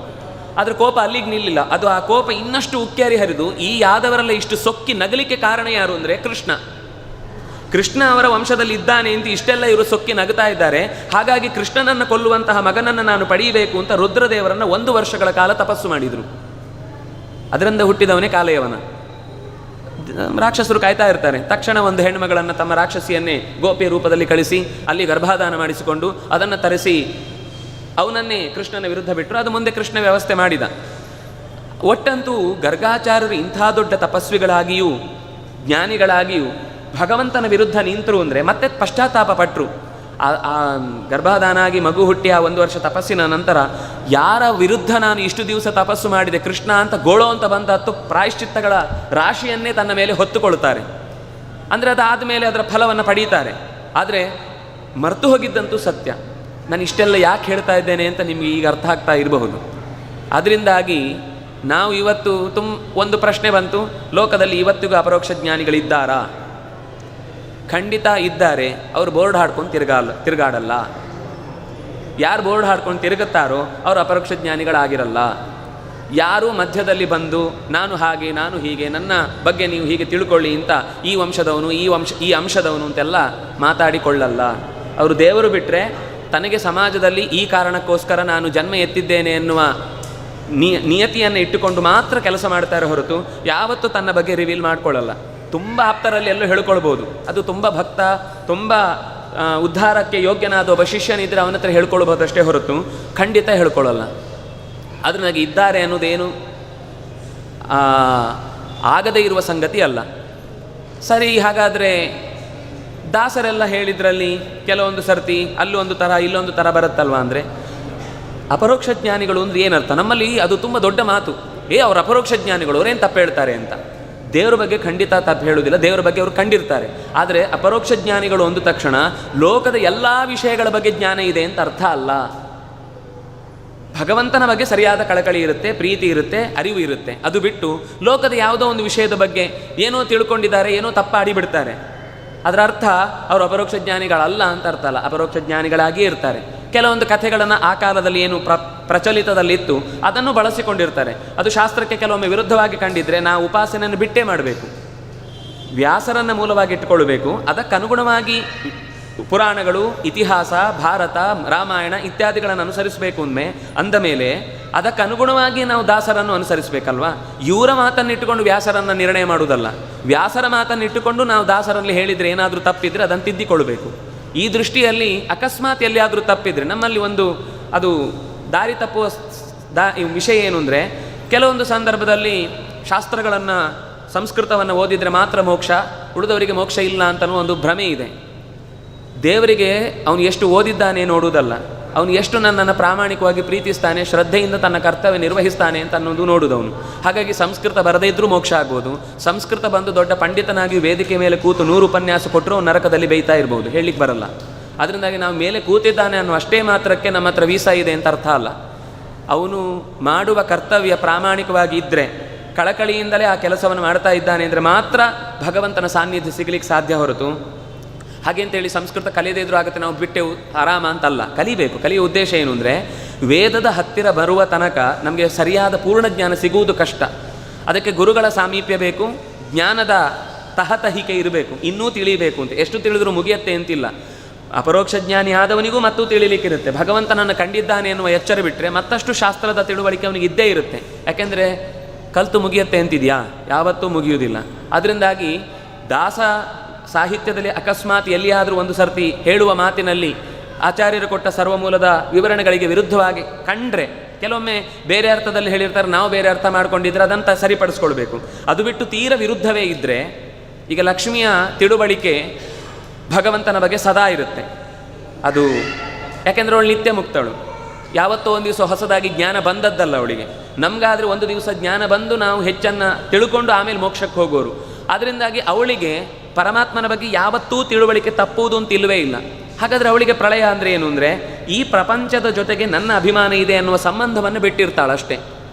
ಆಲಾದೆಲೆಯ ಮೇಲೆ ಮಲಗಿದ ಶಿಶುವೆ ಅಂತ ಹೇಳುವುದು ವೇದ ಆಗಲೂ ಇರುತ್ತೆ. ಆ ವೇದ ಅನ್ನುವುದೇ ಲಕ್ಷ್ಮಿ, ಅದರ ಮೇಲೆ ಪರಮಾತ್ಮ ಇರ್ತಾನೆ ಅಂದರೆ ಆ ವಾಕ್ಯಗಳಿಂದ ಪ್ರತಿಪಾದ್ಯನಾಗಿ ಭಗವಂತ ಅಲ್ಲಿ ನೆಲೆಸ್ತಾನೆ ಅಂತ ತಾತ್ಪರ್ಯ. ಅದರಿಂದಾಗಿ ಛಂದಾಂಸಿ ಯಸ್ಯ ಪರ್ಣಾನಿ ಯಸ್ತಂ ವೇದ ಸವೇದವಿತ್, ವೇದಗಳು ಅನ್ನುವ ಎಲೆಯಲ್ಲಿ ಪರಮಾತ್ಮ ಮಲಗಿರ್ತಾನೆ ಅಂದರೆ ಆ ವಾಕ್ಯಗಳಿಂದ, ಆ ಮಂತ್ರಗಳಿಂದ, ಆ ಶಬ್ದಗಳಿಂದ ಭಗವಂತ ನಿರಂತರ ಪ್ರತಿಪಾದ್ಯನಾಗಿರ್ತಾನೆ. ಭಗವಂತನನ್ನು ಕ್ಷಣ ಮಾತ್ರದಲ್ಲೂ ಯಾವತ್ತೂ ಮರೆಯಲ್ಲ ಅವಳು. ಅನಾಲೋಚನೆ ಭಗವದ್ವಿಷಯಕಂ ಜ್ಞಾನಂ, ಅವಳಿಗೆ ಆಲೋಚನೆ ಮಾಡದೇ ಇದ್ದರೂ ಭಗವಂತನ ಜ್ಞಾನ ಇದ್ದೇ ಇರುತ್ತೆ. ಅಕಸ್ಮಾತ್ ಇನ್ನೆಲ್ಲಿಯಾದರೂ ಬೇರೆ ಥರ ಹೇಳಿದರೆ ಅದು ಎಲ್ಲೋ ಕೆಲವೊಮ್ಮೆ ಪ್ರಿಂಟ್ ಮಿಸ್ಟೇಕ್ನಿಂದ ತಪ್ಪು ಅನುಸಂಧಾನ ಬರಬಹುದು, ಅಥವಾ ಹೇಳಿದ್ರಲ್ಲೇ ಹಿಂದೆ ಮುಂದೆ ನಾವು ಶ್ಲೋಕಗಳನ್ನು ಬದಲಾಯಿಸಿಕೊಂಡದ್ರಿಂದ ತಪ್ಪರ್ಥ ಬರ್ಬೋದು. ನಾವು ಮೂಲ ಶೋಧ ಮಾಡದೆ ದಾಸರು ಹೇಳಿದ್ದು ತಪ್ಪು ಅಂತ ಹೇಳಿಕ್ಕೆ ಬರುವುದಿಲ್ಲ. ಕೆಲವು ಕಡೆ ನಾವು ಕಲಿಯುವುದರಲ್ಲಿ ತುಂಬ ಪಟುತ್ವ ನಮಗೆ ತುಂಬ ಚೆನ್ನಾಗಿದೆ. ನಮ್ಮ ಕಿವಿ ಭಾರಿ ಚುರುಕು, ಕಣ್ಣು ಭಾರಿ ಚುರುಕು, ನಮ್ಮ ಬುದ್ಧಿ ಏನು ಹೇಳಿದ್ರು ಸರಿಯಾಗಿ ಅರ್ಥ ಮಾಡ್ಕೊಳ್ಳುತ್ತೆ ಅನ್ನುವಷ್ಟು ದೊಡ್ಡ ಕೆಪಾಸಿಟಿ ಇರೋರಾದ್ರಿಂದಾಗಿ ತುಂಬ ತಪ್ಪುಗಳು ನಡೀತಾ ಇರುತ್ತೆ. ಅದರಿಂದಾಗಿ ಅದನ್ನು ಎಚ್ಚರದಲ್ಲಿ ಇಟ್ಟುಕೊಂಡು ನಾವು ಶ್ರದ್ಧೆಯಿಂದ ಆ ವಿಷಯವನ್ನು ಅಧ್ಯಯನ ಮಾಡಬೇಕು. ಕೂಲಂಕಷವಾಗಿ ನೋಡದೆ ಒಂದು ವಿಷಯವನ್ನು ಹೀಗೆ ಅಂತ ತೀರ್ಮಾನ ಮಾಡಲಿಕ್ಕೆ ಬರುವುದಿಲ್ಲ. ಆದರೆ ನೇರವಾಗಿ ಖಂಡಿತ ವ್ಯಾಸರ ಮಾತಿಗೆ ಮಧ್ವರ ಮಾತಿಗೆ ತಪ್ಪು ಇದೆ ಅಂತಂದರೆ ಅಲ್ಲಿಂದ ನಾವು ತಿದ್ದಿಕೊಳ್ಬೇಕು ಹೊರತು ಇದರಿಂದ ಅಲ್ಲಿಗೆ ನಾವು ತಿರುಗಿ ರಿವರ್ಸ್ ಇಂಜಿನಿಯರಿಂಗ್ ಮಾಡಲಿಕ್ಕೆ ನಮಗೆ ಸಾಧ್ಯ ಇಲ್ಲ. ಈ ವಿಷಯದಲ್ಲಿ ಲೋಕದಲ್ಲಿ ಬೇರೆ ವಿಷಯದಲ್ಲಿ ಮಾಡ್ಬೋದು, ಇಲ್ಲಿಂದ ಅದನ್ನು ವಾಪಸ್ ಮೂಲ ಹಿಡ್ಕೊಂಡು ಹೋಗ್ಬೋದು. ಆದರೆ ಇಲ್ಲಿಂದ ಶಾಸ್ತ್ರದ ವಿಷಯದಲ್ಲಿ ಹೋಗೋದು ಯಾವ ಮಾತ್ರಕ್ಕೂ ಸರಿಯಿಲ್ಲ. ದೇವರಿಗೆ ಹಸ್ತೋದಕವನ್ನು ಮಾಡಬೇಕು, ಮನೆಯಲ್ಲಿ ನಾವು ಹಸ್ತೋದಕ ಮಾಡಲಿಕ್ಕೆ ಅಂಥ ವ್ಯವಸ್ಥೆ ಇಲ್ಲ, ಆಗ ಹೇಗೆ ಅಂತ ಒಂದು ಪ್ರಶ್ನೆ. ಕೃಷ್ಣಾರ್ಪಣ ಅಂತ ಮನಸ್ಪೂರ್ವಕವಾಗಿ ಹೇಳಿದರೆ ಅದು ದೇವರಿಗೆ ನೈವೇದ್ಯವೇ. ಆದರೆ ಮನೆಯಲ್ಲಿ ಆ ವ್ಯವಸ್ಥೆ ಇದ್ದಾಗ ಮಾಡಿಕೊಂಡ್ರೆ ಆ ಭಾವ ಹೆಚ್ಚು ಪೂರ್ಣವಾಗಿರುತ್ತೆ. ಯಾಕೆಂದರೆ ನಾವು ಯಾವುದನ್ನು ತೆಗೆದರೂ ಅದು ಭಗವಂತನದ್ದೇ, ಅದು ಬಿಟ್ಟು ಬೇರೆ ತೆಗಿಲಿಕ್ಕೆ ಸಾಧ್ಯವೇ ಇಲ್ಲ. ವಸ್ತುವನ್ನು ಉಣ್ಣೋದಾಗಲಿ, ತಿನ್ನುವುದಾಗಲಿ, ನೋಡುವುದಾಗಲಿ, ಆಟ ಆಡೋದಾಗಲಿ ಏನೇ ಆಗಿದ್ರೂ ಅದು ಭಗವದ್ ಕೆರೆಯ ನೀರನ್ನು ಕೆರೆಗೆ ಚೆಲ್ಲಿ ವ್ಯವಸ್ಥೆ ಇದ್ದರೆ ತುಂಬ ಒಳ್ಳೆಯದು. ಇಲ್ಲ ಯಾವತ್ತೋ ಒಂದು ದಿವಸ ಅನಿವಾರ್ಯವಾಗಿ ನಮಗೆ ಆ ಪರಿಸ್ಥಿತಿ ಒದಗಿ ಬರಲಿಲ್ಲ, ದೇವರಿಗೆ ನೈವೇದ್ಯ ಮಾಡದೆ ತಿನ್ನುವುದು ಹೇಗೆ? ದೇವರ ಮುಂದೆ ತಂದಿಡಿ, ಕೃಷ್ಣಾರ್ಪಣ ಅಂತ ಹೇಳಿ ಆ ಪ್ರಸಾದದಲ್ಲಿರುವ ಭಗವದ್ ರೂಪ ಮೂಲ ರೂಪದಲ್ಲಿ ಒಂದೇ ರೀತಿ ಅವನು ಕೊಟ್ಟದ್ರಿಂದಾಗಿ ನಾನು ತಿಂತಾ ಇದ್ದೇನೆ ಎಚ್ಚರ ಬಂದರೆ ಅದು ನೈವೇದ್ಯ ಆಯಿತು. ನೈವೇದ್ಯ ಅಂದರೆ ಶಬ್ದ ಏನು? ದೇವರಿಗೆ ನಿವೇದಿಸಿದ್ದು. ಸಂಸ್ಕೃತದಲ್ಲಿ ನಿವೇದಿಸಬೇಕು ಅಂತ ಹೇಳಿದ್ದಾರಾ? ನಿವೇದನೆ ಅನ್ನೋದು ಹೃದಯದ ಭಾವ, ಅದು ದೇವರೇ ಇದು ನಿನ್ನದು. ಸಂಸ್ಕೃತ ಹಾಗಾದರೆ ಯಾಕೆ ಕಲಿಬೇಕು ಅಂದರೆ ಅದರಲ್ಲಿ ನಾವು ಬೇರೆ ಭಾಷೆಯಲ್ಲಿ ಹೇಳುವುದಕ್ಕಿಂತ ಹೆಚ್ಚು ಕ್ರಿಸ್ಪಾಗಿ ಹೇಳ್ಬೋದು ಮತ್ತು ಹೆಚ್ಚು ವಿಷಯಗಳನ್ನು ಅನುಸಂಧಾನ ಮಾಡಲಿಕ್ಕೆ ಸುಲಭ ಆಗುತ್ತೆ ಅನ್ನುವ ಕಾರಣಕ್ಕೋಸ್ಕರ ಶಾಸ್ತ್ರವನ್ನು ನಾವು ಅನುಸರಿಸಬೇಕು ಅಂತ ಹೇಳೋದು. ಆ ಅರ್ಥ ಅವನಿಗೆ ಆಗಿದ್ದಿದ್ರೆ ಆ ಪ್ರಾರ್ಥನೆಯನ್ನು ದೇವರ ಹತ್ರ, ಈಗ ನಾವು ರಾಘವೇಂದ್ರ ಸ್ವಾಮಿಗಳ ಹತ್ರ ಎಲ್ಲೆಲ್ಲಿ ಏನು ಬೇರೆ ಕಡೆಯಿಂದ ಎಲ್ಲ ಬರ್ತಾರೆ, ಅವ್ರಿಗೆ ಹಿಂದಿ ಗೊತ್ತಿದೆಯಾ ನಾವು ಪ್ರಶ್ನೆ ಮಾಡುವುದಿಲ್ಲ. ಶಕ್ತಿ ಅದು, ಮನಸ್ಸಿನ ಭಾವ ಅರ್ಥ ಆಗ್ಲಿಕ್ಕೆ ಭಾಷೆ ಬೇಕಾಗಿಲ್ಲ. ಅವನು ಪ್ರಾಮಾಣಿಕವಾಗಿದ್ದಾನೆ ಅಂತಂದರೆ ದೊಡ್ಡವರಿಗೆ ಖಂಡಿತ ಅವನ ಹೃದಯದ ಭಾವ ಅರ್ಥ ಆಗುತ್ತೆ. ಕಲಿಯುವ ಉದ್ದೇಶ ಏನು ಅಂದರೆ ನಮಗೆ ಇವತ್ತು ಸಿಗುವ ಎಲ್ಲ ಮಾಹಿತಿಗಳು ಶುದ್ಧವಾಗಿ ಸಿಗುವುದು ಸಂಸ್ಕೃತ ಭಾಷೆಯಲ್ಲಿ. ಹಾಗಾಗಿ ಕಲಿಬೇಕದು. ಕಲ್ತ್ರೆ ನಮಗೆ ಹೆಚ್ಚು ಸುಖ ಸಿಗ್ಲಿಕ್ಕೆ ಶುರುವಾಗುತ್ತೆ. ಅಂದರೆ ಎಂಜಾಯ್ ಮಾಡ್ಕೊಳ್ಬಹುದು, ಓದುವ ವಿಷಯದಲ್ಲಿ ಒಂದು ಸುಖವನ್ನು ಪಡೀಲಿಕ್ಕಾಗುತ್ತೆ. ಕನ್ನಡದ ಭಾಷೆಯಲ್ಲಿ ಆ ಶಬ್ದಕ್ಕೆ ಪರಿಮಿತಿ ಇದೆ, ಅದು ಇಷ್ಟೇ, ಅದರ ಮೇಲೆ ಏನು ಹೊಸತು ಹೆಚ್ಚು ಹೇಳಲಿಕ್ಕಾಗೋದಿಲ್ಲ. ಆದರೆ ಸಂಸ್ಕೃತದಲ್ಲಿ ಒಂದೇ ಶಬ್ದ. ಈಗ ಕೇಶವ ಅಂತ ದೇವರ ನಾಮವನ್ನು ಕರೆದಾಗ ಅದಕ್ಕೆ 100 ಅರ್ಥ ಇದೆ. ಅಷ್ಟು ಕನ್ನಡದ ಯಾವುದೋ ಒಂದು ಶಬ್ದದಿಂದ ನಾವು ಹೆಕ್ಕಿ ಹೊರಗೆ ತೆಗಿಲಿಕ್ಕಾಗುವುದಿಲ್ಲ. ಕಲ್ತ್ರೆ ನಾವು ಹೆಚ್ಚು ಶುದ್ಧವಾಗಿ, ಹೆಚ್ಚು ಭಕ್ತಿಪೂರ್ವಕವಾಗಿ, ಗೌರವಯುತವಾಗಿ ಭಗವಂತನನ್ನು ಪ್ರೀತಿಸಲಿಕ್ಕೆ ಸಾಧ್ಯ ಇದೆ ಅನ್ನುವ ಕಾರಣಕ್ಕೋಸ್ಕರ ಶಾಸ್ತ್ರದ ದಾರಿಯಲ್ಲಿ ನಡೀಬೇಕು. ಇಲ್ಲ, ಸಾಧ್ಯವೇ ಆಗಲಿಲ್ಲ ಕೊನೆಯವರೆಗೂ, ಆಸಕ್ತಿ ಅಂತೂ ಕೊನೆಯವರೆಗೂ ಪ್ರಾಮಾಣಿಕವಾಗಿ ಇದ್ದು ಅದಕ್ಕೆ ಪ್ರಯತ್ನ ಪಟ್ಟೂ ಆಗಲಿಲ್ಲ ಅಂದರೆ ದೇವರು ಮುಂದೆ ವ್ಯವಸ್ಥೆ ಮಾಡ್ತಾನೆ. ಶುಚೀನಾಂ ಶ್ರೀಮತಾಂ ಗೇಹೆ ಯೋಗ ಭ್ರಷ್ಟೋಭಿಜಾಯತೆ. ಯಾವುದೋ ಒಂದು ಗುರುಕುಲದ ಪಕ್ಕದಲ್ಲೇ ಹುಟ್ಟುತ್ತಾನೆ. ಅಲ್ಲೇ ಅವನಿಗೆ ಅದನ್ನೇ ಕಲಿಸ್ಬೇಕು ಅಂತ ಆಸಕ್ತಿ ಇರುವ ತಂದೆ ತಾಯಿಗಳೇ ಅವನಿಗೆ ಸಿಗ್ತಾರೆ. ಇಲ್ಲ, ನನ್ನ ಮಗ ಏನಂದರೂ ಸರಿ ಟೈ ಹಾಕಿದ ಕಾನ್ವೆಂಟಿಗೇ ಹೋಗಬೇಕು ಅಂತ ಬಯಸುವ ತಂದೆ ತಾಯಿಗಳು ಸಿಗುವುದಿಲ್ಲ ಅವನಿಗೆ. ಒಳ್ಳೆಯ ಶಾಸ್ತ್ರಜ್ಞಾನವನ್ನು ಬಯಸುವ ತಂದೆ ತಾಯಿಗಳು ಸಿಗ್ತಾರೆ, ಗುರುಗಳು ಹಾಗೆ ಸಿಗ್ತಾರೆ. ಅವನ ಸುತ್ತ ಇರುವ ಎಲ್ಲ ಪರಿಸರವೂ ಹಾಗೆ ಇರುತ್ತೆ. ಭಗವಂತನನ್ನು ತಿಳಿಲಿಕ್ಕೆ ಹೆಚ್ಚು ಅನುಕೂಲ ಆಗುತ್ತೆ. ಅದರಿಂದ ಬಯಕೆ ಎನ್ನುವುದು ಪ್ರಾಮಾಣಿಕವಾಗಿ ದೇವರ ಹತ್ರ ಇದ್ದರೆ, ನನಗೆ ಕಲೀಲೇಬೇಕು ದೇವರೇ, ಶ್ರದ್ಧೆಯಿಂದ ನಾನು ಇದನ್ನು ಕಲಿಬೇಕು ಅಂತ ಮತ್ತೆ ಮತ್ತೆ ಪ್ರಯತ್ನ ಮಾಡ್ತಾ ಇದ್ದಾನೆ ಅನ್ನೋದು ನಿರಂತರವಾಗಿ ನಡೆದರೆ ಗುರುಗಳು ತಾನಾಗಿ ಅವನ ಹತ್ರ ಬರ್ತಾರೆ. ಒಬ್ಬ ಶಿಷ್ಯ ತಯಾರಾದ ಅಂದರೆ, ನಾನು ಕಲೀಲೇಬೇಕು ಅನ್ನುವ ಹಠಕ್ಕೆ ಬಂದು ಕೂತ ಅಂದರೆ ಅವನಲ್ಲಿಗೆ ಗುರುಗಳು ಬಂದು ಅವನಿಗೆ ಹೇಳುತ್ತಾರೆ. ಆದರೆ ನಾವು ಎಲ್ಲಿ ಇದ್ದಾರೆ ಅಂತ ಗೊತ್ತಿದ್ರೂ ಅಲ್ಲಿಗೆ ಹೋಗೋದಿಲ್ಲ ಅನ್ನೋ ಉದಾಸೀನ ತೋರಿಸಿದ್ರೆ ಗುರುಗಳು ಅಲ್ಲಿಗೆ ಬರುವುದಿಲ್ಲ. ಆದರೆ ಅವನಿಗೆ ಎಲ್ಲಿಯೂ ವ್ಯವಸ್ಥೆ ಇಲ್ಲ, ಆದರೆ ನಾನು ಕಲೀಲೇಬೇಕು ಅನ್ನೋ ಹಠ ಇದೆ ಅಂದರೆ ಖಂಡಿತ ಅಲ್ಲೊಂದು ವ್ಯವಸ್ಥೆ ಆಗುತ್ತೆ. ನಮ್ಮ ಹೃದಯದ ಪ್ರಾಮಾಣಿಕತೆ ಮೇಲೆಯೇ ನಮ್ಮ ಇಡೀ ಬದುಕಿನ ಸಕ್ಸಸ್ ಅನ್ನೋದು ನಿಂತಿದೆ. ಅದನ್ನು ಶಾಸ್ತ್ರಕಾರರು ಹೇಳಿದರು. ನಿವೇದನೆ ಅಂತಂದರೆ ದೇವರಿಗೆ ಪ್ರಾಮಾಣಿಕವಾಗಿ ದೇವರೇ ಇದು ನೀನು ಕೊಟ್ಟದ್ದು ಅಂತ ಒಪ್ಪಿಸುವುದಷ್ಟೇ. ಈ ಶರೀರದಲ್ಲಿ ನಾವು ಮಡಿ, ಮೈಲಿಗೆ ಇತ್ಯಾದಿಗಳನ್ನೆಲ್ಲ ಹೇಳುತ್ತೇವೆ. ಹಾಗಂದ್ರೆ ಏನು? ಮಡಿ ಅಂದರೆ ಶುಚಿ ಅಂತ ಅರ್ಥ. ಶುಚಿ ಅಂದರೆ ತುಂಬ ಥರದ ಶುಚಿ ಇದೆ. ದೇಹದ ಒಳಗಿನ ಶುಚಿ, ಮನಸ್ಸಿನ ಶುಚಿ, ಹೊರಗಿನ ಶುಚಿ, ಬಟ್ಟೆಯ ಶುಚಿ, ಕುಳಿತುಕೊಳ್ಳುವ ಜಾಗದ ಶುಚಿ, ನಾವು ಇರುವ ವಾತಾವರಣದ ಶುಚಿ, ಇನ್ನು ಹೊರ ಪರಿಸರದ ಶುಚಿ. ಇಷ್ಟು ಇದ್ದಾಗ ಪೂರ್ಣವಾದ ಶುಚಿ ಆಗುತ್ತೆ. ನಮ್ಮಲ್ಲಿ ಈಗ ಏನಾಗಿದೆ ಅಂದರೆ, ಬೇಡ ಅದು ಏನೇನೋ ಹೋಗುತ್ತೆ, ಎಲ್ಲೆಲ್ಲೋ ಹೋಗುತ್ತೆ. ಆದರೆ ಒಟ್ಟಂತೂ ನಮ್ಗೆ ಗೊತ್ತಿದೆ ನಮ್ಮ ಪರಿಸ್ಥಿತಿಯಲ್ಲಿ ಏನಿದೆ ಅಂತ. ನಾವು ಸ್ನಾನ ಮಾಡಿ ಬಂದು ಮನೆಯಲ್ಲಿ ಪೂಜೆಗೆ ಅಂತ ಕೂತ್ಕೊಳ್ಳುವಾಗ ದೇವರ ನೆನಪಿಗಿಂತ ಹೆಚ್ಚು ನಮಗೆ ಮೈಲಿಗೆ ನೆನಪಾಗುತ್ತೆ. ಯಾವುದೋ ಕೆಲಸ ಆಗಲಿಲ್ಲ ಅನ್ನುವ ಆಕ್ರೋಶವೇ ಮೂಡುತ್ತಾ ಇರುತ್ತೆ. ಅಲ್ಲಿ ಖಂಡಿತ ದೇವರಿರ್ಲಿಕ್ಕೆ ಸಾಧ್ಯ ಇಲ್ಲ. ಅದು ಮಡಿ ಅಲ್ಲ. ನಾವು ಹೊರಗಿನ ಈ ಬಟ್ಟೆಯ ಶುಚಿತ್ವ ಮತ್ತು ಸದಾ ನಿರ್ಮಲವಾದ ಮನಸ್ಸಿನಿಂದ ಚಿಂತನೆ ಮಾಡುವುದೇನಿದೆ, ಇದು ಮಡಿ ಅಂತನ್ನುವ ಶಬ್ದಕ್ಕರ್ಥ. ಮಡಿ ಅಂದರೆ ಇನ್ಯಾವುದೋ ನಮಗೆ ಕಾಣದೇ ಇರುವ ಒಂದು ದ್ರವ್ಯ, ಅದು ಎಲ್ಲೋ ಹೊರಗಿನಿಂದ ಅಂಟ್ಕೊಂಡು ಬಿಡುತ್ತೆ. ಇಲ್ಲ, ಮಡಿ ಮಾಡ್ಕೊಳ್ಳೋದಲ್ಲ, ಮಡಿ ಇರುವುದು ನಾವು ಶುಚಿಯಾಗಿದ್ದರೆ ಮಡಿ ಎಲ್ಲಿದ್ದರೂ ಇರುತ್ತೆ. ಅದರಿಂದಾಗಿ ದೇವರ ಹತ್ರ ನಾವು ಕೇಳ್ಕೊಳ್ಳೋದೇನು ಅಂತಂದರೆ, ನನ್ನ ಮನಸ್ಸಿನ ಶುಚಿಯನ್ನು ಮಾಡು. ಯಾಕೆಂದರೆ ಹೊರಗಿನ ಕೊಳೆಯನ್ನು ಕಳ್ಕೊಳ್ಳಿಕ್ಕೆ ಬೇಕಾದಷ್ಟು ಜಾಹೀರಾತುಗಳಿವೆ. ನಮ್ಮದೇ ಬಳಸಿ ಅಂತ ತುಂಬ ಜನ ಹೇಳ್ತಾರೆ. ಆದರೆ ಮನಸ್ಸಿನ ಕೊಳೆಯನ್ನು ತೆಗಿಲಿಕ್ಕೆ ಆಗತ್ತೆ, ತಗೊಳ್ಳಿ ಈ ಸೋಪು ಅಂತ ಹೇಳೋರು ಇಲ್ಲಿ ತನಕ ಬಂದಿಲ್ಲ. ಅದಕ್ಕೋಸ್ಕರ ಹೇಳಿದರು, ತೀರ್ಥಯಾತ್ರೆ ಮಾಡಿ, ದೊಡ್ಡವರ ಸೇವೆ ಮಾಡಿ, ಶಾಸ್ತ್ರವನ್ನು ತಿಳ್ಕೊಳ್ಳಿ, ಆಗ ಮನಸ್ಸು ಶುಚಿಯಾಗತ್ತೆ ಅಂತ. ಹೀನ ಗುಣಗಳ ಹಿಂಗದೆ ಗಂಗೆಯ ಸ್ನಾನವ ಮಾಡಿದರೇನು ಫಲ? ನಾವು ಮುಳುಗು ಹಾಕಿ ಬಂದ ಮೇಲೆ ಹೇಳ್ಕೊಳ್ಳೋದು, ನಾನು ಗಂಗೆಯಲ್ಲಿ ಸ್ನಾನ ಮಾಡಿದ್ದೇನೆ, ಮಡಿನೇ ಆಗಲಿಲ್ಲ. ನಾವು ಮುಳುಗು ಹಾಕುವಾಗ ಕೇಳ್ಕೊಳ್ಬೇಕಾದ್ದೇನು ಅಂದರೆ, ನನ್ನ ಮನಸ್ಸಿನ ದೋಷಗಳೆಲ್ಲ ಪರಿಹಾರ ಮಾಡು ತಾಯಿ. ಯಾಕೆಂದರೆ ನಿನ್ನಲ್ಲಿ ಭಗವಂತನ ಅನೇಕ ರೂಪಗಳು ಬಂದು ಸೇರಿಕೊಂಡಿದೆ. ಯಾಕೆಂದರೆ ನೀನು ಭಗವಂತನ ಪಾದವನ್ನು ಸ್ಪರ್ಶಿಸಿ ಬಂದವಳು. ಅದರಿಂದಾಗಿ ನನ್ನ ಮನಸ್ಸಿನ ಕೊಳೆಯನ್ನು ತೆಗೆಯುವ ಸಾಮರ್ಥ್ಯ ನಿನಗಿದೆ ಅಂತ ನಂಬಿ ನಾವು ಮುಳುಗಿದರೆ ಖಂಡಿತ ಮನಸ್ಸು ಶುದ್ಧ ಆಗುತ್ತೆ. ಶುದ್ಧ ಆಗೋದು ಅಂದರೆ ಏನು? ಇನ್ನೊಬ್ಬರು ಬೆಳೀತಾ ಇದ್ದಾರೆ ಅಂದರೆ ಹೊಟ್ಟೆ ಕಿಚ್ಚು ಬರದೇ ಇರುವುದು. ಇನ್ನೊಬ್ಬರಿಗೆ ಒಳ್ಳೆಯ ಸುಖದಲ್ಲಿದ್ದಾರೆ ಅಂದರೆ ನಾವು ಬೇಸರ ಮಾಡ್ಕೊಳ್ಳೋದೆ, ನಮ್ಮ ಪ್ರಯತ್ನ ನಾವು ಮಾಡೋಣ. ದೇವರು ಅವನಿಗೆ ಕೊಟ್ಟಿದ್ದಾರೆ, ನಮ್ಗೆ ಕೊಟ್ಟಿಲ್ಲ ಅಷ್ಟೇ, ಕಾಯೋಣ. ಯಾಕೆ ಬೇಸರ ಮಾಡ್ಕೊಳ್ಬೇಕು? ಎಲ್ಲೋ ಒಂದು ಕಡೆ ತುಂಬ ಮಧ್ಯದಲ್ಲಿ ನಮಗೂ ಅವರಿಗೂ ಅಂತರ ಕಂಡಿತು, ಬೇಸರ ಮಾಡ್ಕೊಳ್ಳಿಕ್ಕಿಲ್ಲ. ಶುದ್ಧಿ ಅನ್ನೋದು ಮನಸ್ಸಿನದ್ದು ಹೇಗೆ ಅಂದರೆ, ನಾವು ಜನರ ಜೊತೆಗೆ ಹೇಗೆ ಬೆರೀತೇವೆ ಅನ್ನೋದ್ರ ಮೇಲೆ ಡಿಪೆಂಡು. ಯಾವಾಗಲೂ ಸಂತೋಷದಿಂದ ನಗನಗುತ್ತಾ ಬದುಕ್ತಾ ಇದ್ದಾನೆ ಅಂದರೆ, ಎಲ್ಲವನ್ನೂ ಬಂದದ್ದೆಲ್ಲ ಬರಲಿ ಗೋವಿಂದನ ದಯೆಯೊಂದಿರಲಿ ಅಂತ ಯಾರು ಬದುಕ್ತಾನೋ ಅವನ ಮನಸ್ಸು ಶುಚಿಯಾಗಿದೆ ಅಂತ ಅರ್ಥ. ಅದು ಬಿಟ್ಟು ಇನ್ನು ವಿರುದ್ಧವಾಗಿದ್ದರೆ, ಅವನು 3 ಗಂಟೆ 4 ಗಂಟೆ ಕೂತು ಉಪವಾಸ, ಪಾರಾಯಣ, ಜಪ, ಪೂಜೆ ಮಾಡಿಯೂ ಹೊಟ್ಟೆ ಕಿಚ್ಚಿನಿಂದ ಉರಿದು ಬೇಯ್ತಾ ಇದ್ದಾನೆ ಅಂದರೆ, ನಾವು ಅವನು ಏನು ಅಂತ ಹೆಸರು ಕೊಡೋದು ಬೇಡ. ಇರಲಿ ಅವ್ರ ಪಾಡಿಗೆ ಅವರು ಸಂತೋಷವಾಗಿರಲಿ, ನಾವು ಯಾರ ಬಗ್ಗೆ ಏನು ಹೇಳೋದು ಬೇಡ. ಆದರೆ ಒಂದಂತೂ ಸತ್ಯ, ಅತೃಪ್ತ ಜೀವವಾಗಿ ಬದುಕುವುದು ಬೇಡ ನಾವು. ಅದೇ ಶುಚಿ.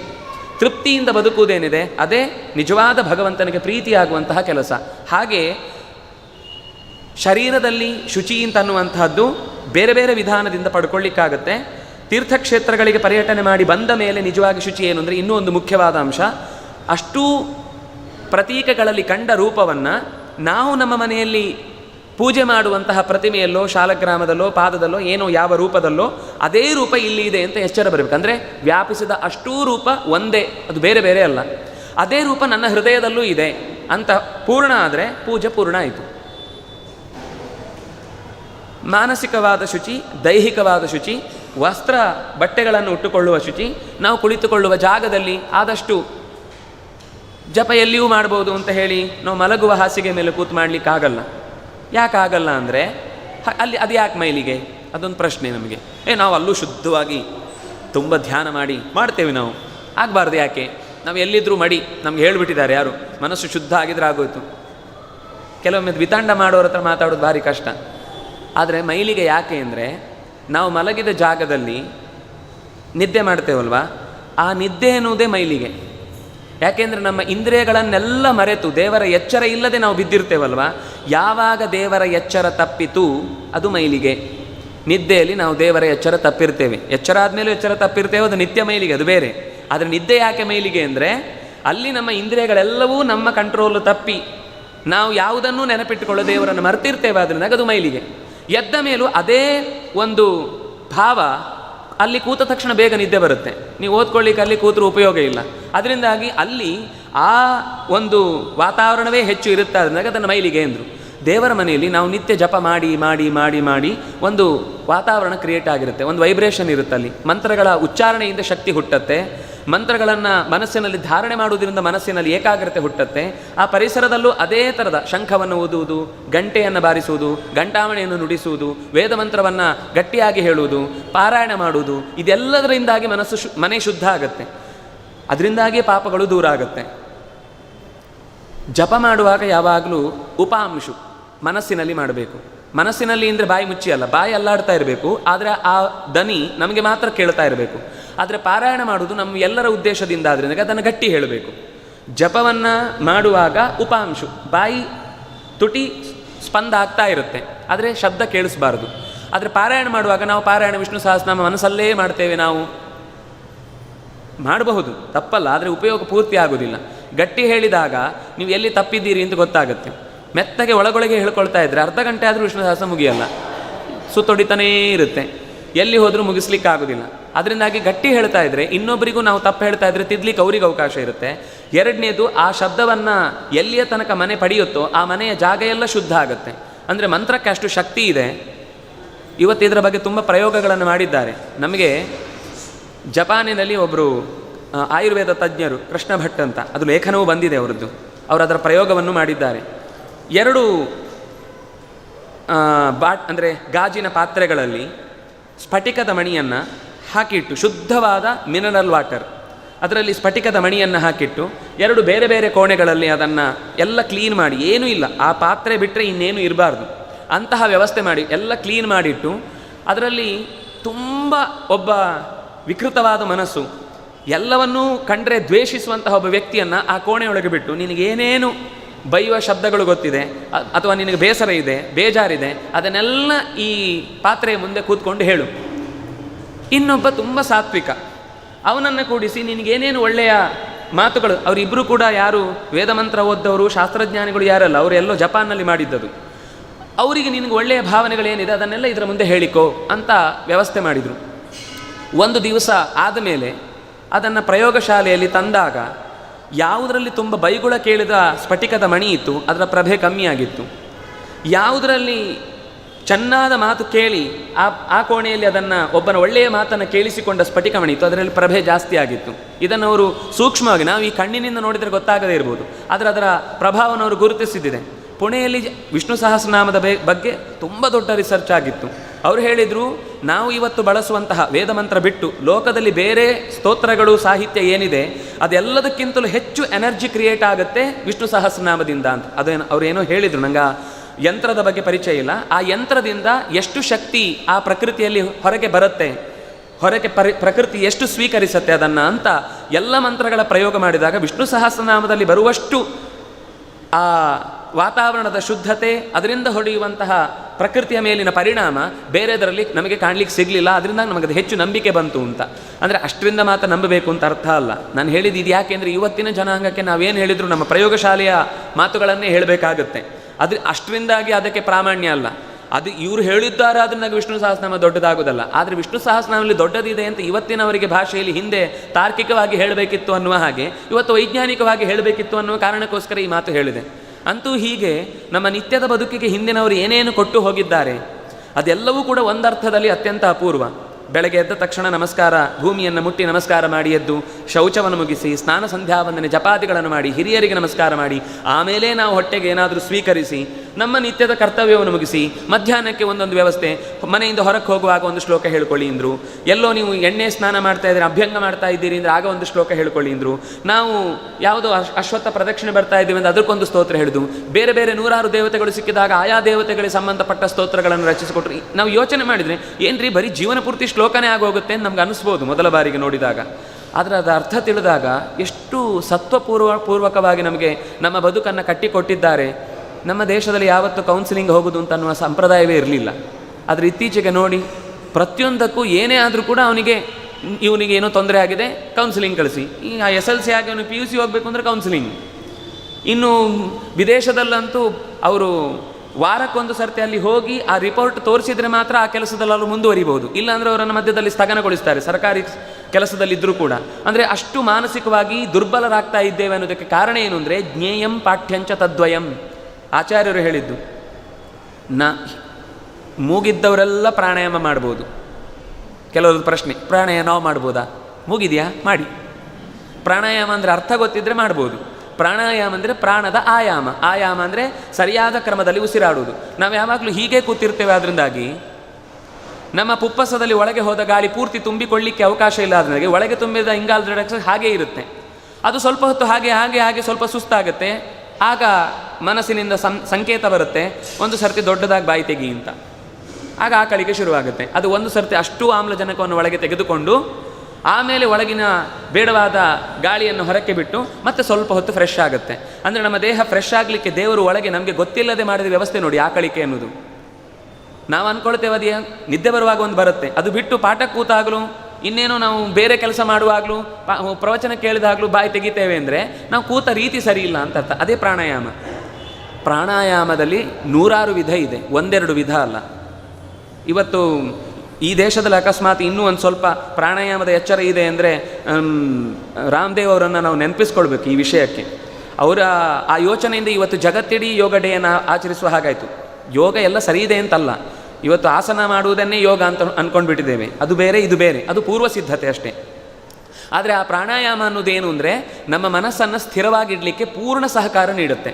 ನಾವು ಜಪದಲ್ಲಿ ಮೊದಲಿಗೊಂದು ಪ್ರಾಣಾಯಾಮ, ಗಾಯತ್ರಿ ಮಾಡುವ ಮುಂಚೆ ಒಂದು ಪ್ರಾಣಾಯಾಮ, ಅಂದರೆ ಅರ್ಘ್ಯ ಬಿಡುವ ಮುಂಚೆ ಒಂದು ಪ್ರಾಣಾಯಾಮ, ಗಾಯತ್ರಿ ಮಾಡುವ ಮುಂಚೆ ಪ್ರಾಣಾಯಾಮ, ಅಷ್ಟಾಕ್ಷರ ಮಾಡುವ ಮುಂಚೆ ಪ್ರಾಣಾಯಾಮ, ಮುಕ್ತಾಯದಲ್ಲಿ ಒಂದು ಪ್ರಾಣಾಯಾಮ. ಹೀಗೆ 5 ಪ್ರಾಣಾಯಾಮ ಅಂದರೆ 3 ಸರ್ತಿ ಮಾಡಿದರೆ ಮಿನಿಮಮ್ 15 ಪ್ರಾಣಾಯಾಮ ನಮ್ಮ ನಿತ್ಯದ ಅನುಷ್ಠಾನದಲ್ಲೇ ಬಂದು ಹೋಯಿತು. ನೀವು ಪ್ರತ್ಯೇಕದಕ್ಕೋಸ್ಕರ ಒಂದು ಪ್ರಯತ್ನ ಮಾಡಬೇಕಾಗಿಲ್ಲ.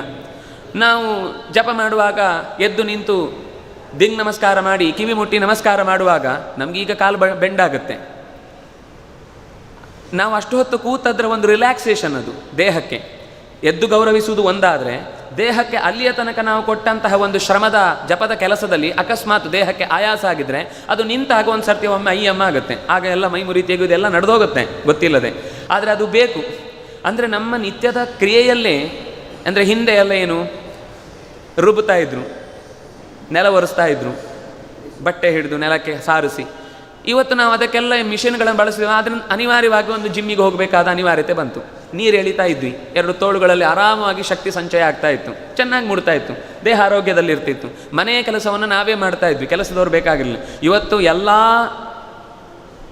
ಕೆಲಸವನ್ನು ಇನ್ನೊಬ್ಬರಿಗೆ ವಹಿಸಿ ಆಮೇಲೆ ನಾವು ಸೋಫಾದಲ್ಲೇ ಕೂತ್ಕೊಂಡು ಒಂದಿಷ್ಟು ಹೊತ್ತು TV ನೋಡಿ ಇನ್ನೇನು ಮಾಡಿ ಆಮೇಲೆ ಹೊಟ್ಟೆ ಊತ ಬಂತು ಅಂತ ನಾವು ನಮ್ಮ ಜೊತೆಗಿನ ನಮ್ಮ ಅತ್ಯಂತ ಆತ್ಮೀಯ ಮಿತ್ರವಾದ ನಾಲಿಗೆ ಹೊರಗೆ ತೆಗೆದುಕೊಂಡ ನಾಯಿಯ ಜೊತೆಗೆ ಅದು ನಾಲಿಗೆ ಹೊರಗೆ ತೆಗೆದು ಉಸಿರು ಬಿಡ್ತಾ ಇರುತ್ತೆ, ನಾವು ಉಸಿರು ಬಿಡ್ತಾ ಇರ್ತೇವೆ. ಮನುಷ್ಯ ಓಡಲಿಕ್ಕೆ ಹುಟ್ಟಿದ ಪ್ರಾಣಿ ಅಲ್ಲ, ಮನುಷ್ಯ ನಡಿಲಿಕ್ಕೆ ಹುಟ್ಟಿದ ಪ್ರಾಣಿ. ನಮಗೆ ವಿದೇಶದ ಚಿಂತನೆಯಿಂದಲೇ ಏನಾಗಿ ಬಿಟ್ಟಿದ್ದೇವೆ ಅಂದರೆ ಅವ್ರೇನೆಲ್ಲ ಮಾಡ್ತಾರೋ ಅದನ್ನೆಲ್ಲ ತಿಂತೇವೆ. ಅವ್ರು ಓಡಿಸಿ ತಿಂತಾರೆ, ನಾವು ಬೂಸಕ್ಕಿಂತ ಬೇರೆ ಅಲ್ಲ ಅದು. ಅವರೇನೋ ಸೋಯಾಬೀನ್ ತಿಂತಾರೆ, ನಾವು ತಿಂತೇವೆ. ಅದಕ್ಕೆ ವ್ಯತ್ಯಾಸವೇ ಗೊತ್ತಿಲ್ಲ. ನಮ್ಮ ದೇಶದಲ್ಲಿ ಬೆಳೆದ ಪದಾರ್ಥ ಅದು ನಮ್ಮ ದೇಹಕ್ಕೆ ಅನುಕೂಲವಾದದ್ದು. ನಮ್ಮ ದೇಶದಲ್ಲಿ ಬೆಳೆದ ಪದಾರ್ಥ ನೀವು ಎಷ್ಟೇ ಪೌಷ್ಟಿಕವಾದ್ರದ್ದು ಅವರಿಗಾಯ್ತಷ್ಟೇ. ಅದನ್ನು ತಿಂದ ಮೇಲೆ ನಮಗೆ ಇಲ್ಲಿ ಅದನ್ನು ಜೀರ್ಣಿಸಿಕೊಳ್ಳುವ ವಾತಾವರಣ ಇಲ್ಲಿಕ್ಕಿಲ್ಲ. ಅದಕ್ಕೋಸ್ಕರ ಮತ್ತೆ ಇನ್ನೊಂದೇನೋ ಹೇಳ್ತಾರೆ, ನಾವೀಗ ವೈದ್ಯಕೀಯ ಚಿಕಿತ್ಸೆಯಲ್ಲಿ ಮದ್ದು ಕೊಟ್ಟರೆ, ಒಂದು ಮದ್ದು ಕೊಟ್ಟ ಮೇಲೆ ಇದರಿಂದ ಒಂಚೂರು ಎಸಿಡಿಟಿ ಬರ್ಬೋದು, ಈ ಮಾತ್ರೆ ತಗೊಳ್ಳಿ. ಇದರಿಂದ ಅಕಸ್ಮಾತ್ ಒಂಚೂರು ಹೊಟ್ಟೆ ನೋವು ಬರೋದು, ಈ ಮಾತ್ರೆ ತಗೊಳ್ಳಿ. ಇದರಿಂದ ಸ್ವಲ್ಪ ಉಸಿರಾಟ ಕಷ್ಟ ಆಗೋದು, ಈ ಮಾತ್ರೆ ತಗೊಳ್ಳಿ. ಬರೀ ಊಟಕ್ಕಿಂತ ಹೆಚ್ಚು ಮಾತ್ರೆ ಆಗಿಬಿಡುತ್ತೆ ನಮಗೆ. ಅಂದರೆ ನಮ್ಮ ಆಹಾರದ ಪದ್ಧತಿಯಲ್ಲಿ ನಾವು ನಮ್ಮತನವನ್ನು ಮರೆತದ್ರಿಂದ ನಾವು ಎಲ್ಲವನ್ನೂ ಕಳ್ಕೊಳ್ತಾ ಇದ್ದೇವೆ. ಅದಕ್ಕೋಸ್ಕರ ಹಿಂದಿನವರು ಹಾಕಿಕೊಟ್ಟಂತಹ ನಮ್ಮ ಆಹಾರದ ಪದ್ಧತಿ ಇರ್ಬೋದು, ನಮ್ಮ ಅನುಷ್ಠಾನ ಪದ್ಧತಿ ಇರ್ಬೋದು. ಸಂಜೆ ನೋಡಿ ಭಜನೆ ಮಾಡಿಸ್ತಾ ಇದ್ರು, ಮನೆಯಲ್ಲಿ ಯಾರೋ ಒಬ್ಬರು ಹಿರಿಯರು ತಾಳ ಬಡಿತಾ ಇದ್ರು, ಉಳಿದವರೆಲ್ಲ ಚಪ್ಪಾಳೆ ಬಡಿತಾ ಇದ್ರು. ಈ ಚಪ್ಪಾಳೆ ಬಡಿತಾ ಇದ್ದರೆ ನಮ್ಮ ಹೃದಯದ ಕೆಲಸ ನಿರಂತರ ಚೆನ್ನಾಗಿ ರಕ್ತ ಪರಿಚಲನೆ ಆಗ್ತಾ ಇರುತ್ತೆ. ನಾವು ಅದನ್ನು ಮನೆಯಲ್ಲಿ ಸಂಜೆ ಭಜನೆ ಬಿಟ್ಟೆವು, ಆಮೇಲೆ ಲಾಫಿಂಗ್ ಕ್ಲಬ್ ಅಂತ ಹೋಗಿ ಅಲ್ಲಿ ಜೋರಾಗಿ ಚಪ್ಪಾಳೆ ಬಡಿದು ಓಹೋ ನಗುದು. ನಾವು ಒಳ್ಳೆಯ ಮಾತು ಇಲ್ಲಿ ಕೇಳಿದರೆ ನೀವು ನಕ್ಕು ಸಂತೋಷಪಟ್ಟು ಸಹಜವಾಗಿರ್ಲಿಕ್ಕೆ ಆಗ್ತಿತ್ತು. ನಾವು ಇಲ್ಲಿ ಬರುದು ಬಿಟ್ವಿ, ನಗುದು ಮರ್ತೋಯ್ತು. ಮನೆಯಲ್ಲಿ ಭಜನೆ ಬಿಟ್ಟು ಚಪ್ಪಾಳೆ ತಟ್ಟುದು ಮರ್ತೋಯ್ತು, ಕುಣಿಯುವುದು ಬಿಟ್ವಿ, ನಮ್ಮ ದೇಹದ ಬೆವರುವುದು ನಿಂತು ಹೋಯಿತು. ಅದಕ್ಕೋಸ್ಕರ ಇನ್ನೆಲ್ಲಿಗೋ ದುಡ್ಡು ತೆತ್ತು ಬೆವರುತ್ತೇವೆ, ದುಡ್ಡು ತೆತ್ತು ನಗುತ್ತೇವೆ, ದುಡ್ಡು ತೆತ್ತು ಚಪ್ಪಾಳೆ ಬಡಿತೇವೆ. ನೋಡಿ ನಾವು ನಮ್ಮ ಸ್ಥಿತಿಯನ್ನು ಹೇಗೆ ಬದಲಾಯಿಸ್ಕೊಂಡು ಬಿಟ್ಟಿದ್ದೇವೆ ನಾಗರಿಕತೆಯ ಹೆಸರಿನಲ್ಲಿ. ಅಂದರೆ ಇದು ನಾವು ಹಿಂದಿನವ್ರು ಏನು ಕೊಟ್ಟಿದ್ದಾರೆ ಅಂತ ಮತ್ತೆ ನಾವು ಸರ್ಚ್ ಮಾಡಬೇಕಾಗಿದೆ. ಸರ್ಚೇ ಮಾಡಿಲ್ಲ, ರೀಸರ್ಚ್ ಎಲ್ಲಿಂದ ಮಾಡೋದು? ಅದರಿಂದಾಗಿ ನಮ್ಮ ಹಿಂದಿನವರು ಕೊಟ್ಟದ್ದು ಪ್ರತಿಯೊಂದಕ್ಕೂ ಒಂದು ಅರ್ಥ ಇದೆ. ನಮ್ಮ ದೈಹಿಕ ಆರೋಗ್ಯ, ಮಾನಸಿಕ ಆರೋಗ್ಯ, ಆಧ್ಯಾತ್ಮಿಕ ಶುದ್ಧತೆಗೋಸ್ಕರ ಹಾಕಿದ ಹೆಜ್ಜೆಗಳನ್ನೆಲ್ಲ ನಾವು ಮತ್ತೆ ಪುನರಾವಲೋಕನೆ ಮಾಡಿದರೆ ನಮ್ಮ ಹಿಂದಿನವರ ಬಗ್ಗೆ ಹೆಮ್ಮೆ ಆಗುತ್ತೆ. ಏನು ಅದ್ಭುತ ರೀ! ಎಷ್ಟು ತಮ್ಮ ಜೀವನವನ್ನೇ ತ್ಯಾಗ ಮಾಡಿದ್ದಾರೆ. ಅಕಸ್ಮಾತ್ ನಮ್ಮ ಹಾಗೆ ಒಂದು ಕೆಲಸ, ಮನೆ, ಮಕ್ಕಳು, ಮಡದಿ, ಒಂದು ಮನೆ ಅಂತ ಕಟ್ಟಿಕೊಂಡು ಕೂತಿದ್ರೆ ಇಂತಹ ಅಪೂರ್ವವಾದ ಸಂಪತ್ತು, ಜ್ಞಾನ ನಮ್ಮ ಕೈಯ ತನಕ ಬರಲಿಕ್ಕೆ ಸಾಧ್ಯ ಇರಲಿಲ್ಲ. ಅವರು ತ್ಯಾಗ ಮಾಡಿದ್ದಕ್ಕಾದರೂ ನಾವು ಬೆಲೆ ಕೊಡಬೇಕಲ್ವ? ಯಾವತ್ತು ಹೆಸರು ಉಳಿಯುವುದು ಎರಡೇ, ಒಂದು ಜ್ಞಾನ, ಇನ್ನೊಂದು ರಕ್ಷಣೆ. 200 ವರ್ಷದ ಹಿಂದೆ ಅಥವಾ 100 ವರ್ಷದ ಹಿಂದೆ ಅತ್ಯಂತ ಸಿರಿವಂತರ ಪಟ್ಟಿಯನ್ನು ಕೊಡಿ, ಇಬ್ಬರ ಹೆಸರು ಕೊಡಿ. 200 ವರ್ಷದ ಹಿಂದೆ ಬದುಕಿದ ಮಿಲೇನಿಯರ್ಸ್ ಇಬ್ಬರ ಹೆಸರು ಕೊಡಿ, ನೆನಪಾಗಲ್ಲ ನಮಗೆ, ಯಾರ ಹೆಸರು ನೆನಪಾಗಲ್ಲ. ತೋರಿಸಿ, ಯೋಚನೆ ಮಾಡಿ. ಆದರೆ 5,000 ವರ್ಷದ ಹಿಂದೆ, 10,000 ವರ್ಷದ ಹಿಂದೆ, ಸಾವಿರ ವರ್ಷದ ಹಿಂದೆ ತಮ್ಮ ಜೀವನವನ್ನು ಜ್ಞಾನಕ್ಕೋಸ್ಕರ ತ್ಯಾಗ ಮಾಡಿದ ಎಷ್ಟು ಋಷಿಗಳ ಹೆಸರಿದೆ, ಎಷ್ಟು ರಾಜರ ಹೆಸರಿದೆ, ಎಷ್ಟು ಅಪೂರ್ವವಾದ ಚಿಂತನೆಗಳನ್ನು ಕೊಟ್ಟ ದೊಡ್ಡವರ ಹೆಸರಿದೆ. ಅವರ ಹಾಗೆ ಇವತ್ತು ನಾಳೆ ಅದಾನಿ ಅಂಬಾನಿಗಳಿರ್ತಾರೆ. 200 ವರ್ಷ ಹೋದ್ಮೇಲೆ ಅವರನ್ನು ನೆನಪಿಸ್ಕೊಳ್ಳೋರು ಯಾರಿಲ್ಲ. ಒಳ್ಳೆ ಕೆಲಸ ಮಾಡಿದರೆ ನೆನಪಿಟ್ಕೊಳ್ಬಹುದು. ಅದು ಬಿಟ್ಟು ಕೇವಲ ತಾವು ದುಡಿದದ್ದು ನಮ್ಮ ಸ್ವಾರ್ಥಕ್ಕೆ ಅಂತ ಯೋಚಿಸಿ ಯಾರು ಕಾಲ ಮೇಲೆ ಕಾಲ ಹಾಕಿಕೊಂಡು 10 ಆಳುಗಳಿಂದ ಕೈಕಾಲು ಒತ್ತಿಸಿಕೊಂಡು ಬದುಕಿದವನ ಹೆಸರು ಖಂಡಿತ ಶಾಸ್ತ್ರದಲ್ಲಿ ಉಳಿಯುವುದಿಲ್ಲ. ನಾವು ಹೆಸರು ಉಳಿಸ್ಕೊಳ್ಬೇಕು ಅಂದರೆ ಒಳ್ಳೆಯ ಕೆಲಸದಲ್ಲಿ ತೊಡಗಬೇಕು, ತ್ಯಾಗ ಬೇಕೇ ಬೇಕು. ತ್ಯಾಗೇನೈವ ಅಮೃತತ್ವಂ ಆನಶುಹು. ನಮಗೆ ತ್ಯಾಗ ಅಂದರೆ 1 ಗಂಟೆ ತ್ಯಾಗ ಸಾಕು. 2 ದಿವಸ ಉಪನ್ಯಾಸ ಚೆನ್ನಾಗಿದೆ, ಒಂದು ಧಾರಾವಾಹಿ ಬಿಡೋಣ, ಇದು ತ್ಯಾಗವೇ. ತ್ಯಾಗ ಅಂದರೆ ನೀವು ಮನೆ ಮಠ ಎಲ್ಲ ಬಿಟ್ಟು ಕಾಡಲ್ಲಿ ಹೋಗಿ ಕೂಡಬೇಕು ಅಂತ ಅರ್ಥ ಅಲ್ಲ. ಒಳ್ಳೆಯ ಕೆಲಸಕ್ಕೋಸ್ಕರ ಅದಕ್ಕಿಂತ ಒಳ್ಳೆಯದಲ್ಲದ ಕೆಲಸವನ್ನು ಬಿಡುವುದು, ಅದನ್ನು ಒಳ್ಳೆಯದು ಅಂತ ಹೇಳ್ತಾ ಇಲ್ಲ, ಬೇರೆ ಏನೋ ಕೆಲಸ ಇರ್ಬೋದು. ಆ ಕೆಲಸಕ್ಕಿಂತ ಅದಕ್ಕಿಂತ ಹೆಚ್ಚಿನ ಒಳ್ಳೆಯ ಕೆಲಸಕ್ಕೋಸ್ಕರ ಇದನ್ನು ಬಿಡ್ತೇವಲ್ವ. ನಾನು ಪಾಠಕ್ಕೋಸ್ಕರ ನನ್ನ ಕೆಲಸದಲ್ಲಿ 1 ಗಂಟೆ ಹೊತ್ತನ್ನು ನಾನು ಇದಕ್ಕೆ ವಿನಿಯೋಗಿಸ್ತೇನೆ ಅಂತ ಒಂದು ಸ್ವಲ್ಪ ಪಾಠ ಕೇಳಲಿಕ್ಕೆ ಪ್ರಯತ್ನ ಮಾಡಿದರೆ, ಸ್ವಾಧ್ಯಾಯ ಅನ್ನೋದು ಮನುಷ್ಯನಿಗೆ ಇಲ್ಲದೆ ಹೋದರೆ, ಗುರುಗಳು ಸಿಗಲಿಲ್ಲ ಅಂತ ಬೇಸರ ಬೇಡ, ನಮಗೆ ಎಷ್ಟು ಸಾಧ್ಯವೋ ಅಷ್ಟೊಂದು ತಿಳಿಯುವ ಪ್ರಯತ್ನ ಮಾಡ್ತಾ ಇಲ್ಲದೇ ಇದ್ದರೆ ನಮ್ಮ ಬದುಕು ಮುಂದುವರಿಲಿಕ್ಕೆ ಸಾಧ್ಯ ಇಲ್ಲ. ಎಲ್ಲಿ ಅಂದರೆ ಹುಟ್ಟುವಾಗ ಹೇಗಿದ್ನು ಮುಕ್ತಾಯ ಆಗುವಾಗಲೂ ಅಷ್ಟೇ. 60 ವರ್ಷದ ಹಿಂದಿನ ಬೆಳಕು ಹಾಕಿದರೆ ದಿನಾ ಬೆಳಿಗ್ಗೆ ಬಸ್ಸಲ್ಲಿ ಕೂಡ್ತಾ ಇದ್ದದ್ದು, ಕಂಪನಿ ಮುಂದೆ ಇಳೀತಾ ಇದ್ದದ್ದು, ವಾಪಸ್ ಕಂಪನಿಯಿಂದ ವಾಪಸ್ ಬಸ್ಸಿಂದ ಬರ್ತಾ ಇದ್ದದ್ದು, ಮನೆಯಲ್ಲಿ ಕೂಡ್ತಾ ಇದ್ದದ್ದು, ಇಷ್ಟೇ ಪುನರಾವಲೋಕನಿಗೆ ಸಿಂಹಾವಲೋಕನ ಮಾಡಿದಾಗ ಕಾಣುವ ಸಂಗತಿ. ಬದುಕಿನಲ್ಲಿ ಹೊಸತು ಮತ್ತೆ ಮತ್ತೆ ಸಿಗ್ತಾ ಇರಬೇಕು ಅಂದರೆ ನಮ್ಮಲ್ಲಿ ನಾವು ಅನೇಕ ಪ್ರಯೋಗಗಳನ್ನು ಮಾಡಿಕೊಳ್ತಾ ಇರಬೇಕು. ಅದು ಜ್ಞಾನದ ದಾರಿ ಇರಬಹುದು, ಹೋರಾಟದ ದಾರಿ ಇರಬಹುದು, ರಕ್ಷಣೆಯ ದಾರಿ ಇರಬಹುದು, ನಾವು ಇಷ್ಟಪಡುವ ಕಲೆಯಲ್ಲಿ ಸಾಧನೆ ಮಾಡುವುದೂ ಇರಬಹುದು. ಅದರಿಂದನೂ ದೇವರ ಸೇವೆ ಮಾಡಲಿಕ್ಕಾಗುತ್ತೆ. ಅದರಿಂದಾಗಿ ಯಾವುದನ್ನು ಹಿಂದಿನವರು ಬೇಡ ಅಂತ ಹೇಳಲಿಲ್ಲ. ಆದರೆ ನಿಮಗೆ ಯಾವುದು ಎಲೆಕ್ಟಿವ್, ನೀವು ಎಲೆಕ್ಟಿವ್ ಆಗಿ ಯೋಚಿಸಬೇಕಾದದ್ದು ಯಾವುದು, ನಿಮಗೆ ಹೊಂದುವಂಥದ್ದು ಯಾವುದು, ಸೂಟೇಬಲ್ ಯಾವುದು, ಅದನ್ನು ಆರಿಸಿ ಅನ್ನುವ ಮಾತನ್ನು ಶಾಸ್ತ್ರಕಾರರು ಒತ್ತು ಕೊಟ್ಟು ಹೇಳುವುದರ ಮೂಲಕ ಎಲ್ಲವನ್ನೂ ಕೂಡ ದೇವರ ಪೂಜೆ ಅಂತ ಮಾಡಲಿಕ್ಕೆ ಸಾಧ್ಯ ಇದೆ.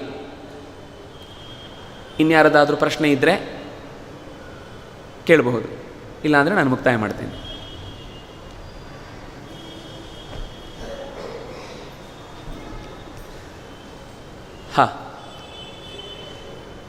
ಕಾಯೇನ ವಾಚಾ ಮನಸಾ ಇಂದ್ರಿಯೈರ್ವಾ ಬುದ್ಧಿಯ ಆತ್ಮನಾ ವಾ ಅನಸೃತ ಸ್ವಭಾವಃ ಕರೋಮಿ ಯದ್ಯತ್ ಸಕಲಂ ಪರಸ್ಮೈ ನಾರಾಯಣಾಯೀತಿ ಸಮರ್ಪಯಾಮಿ. ಕೃಷ್ಣಾರ್ಪಣಮಸ್ತು. ನೀವು ಕೇಳಿದ ಪ್ರಶ್ನೆಗೆ ಉತ್ತರ ಹೇಳಿಲ್ಲ, ನಾಳೆ ಹೇಳ್ತೀನಿ.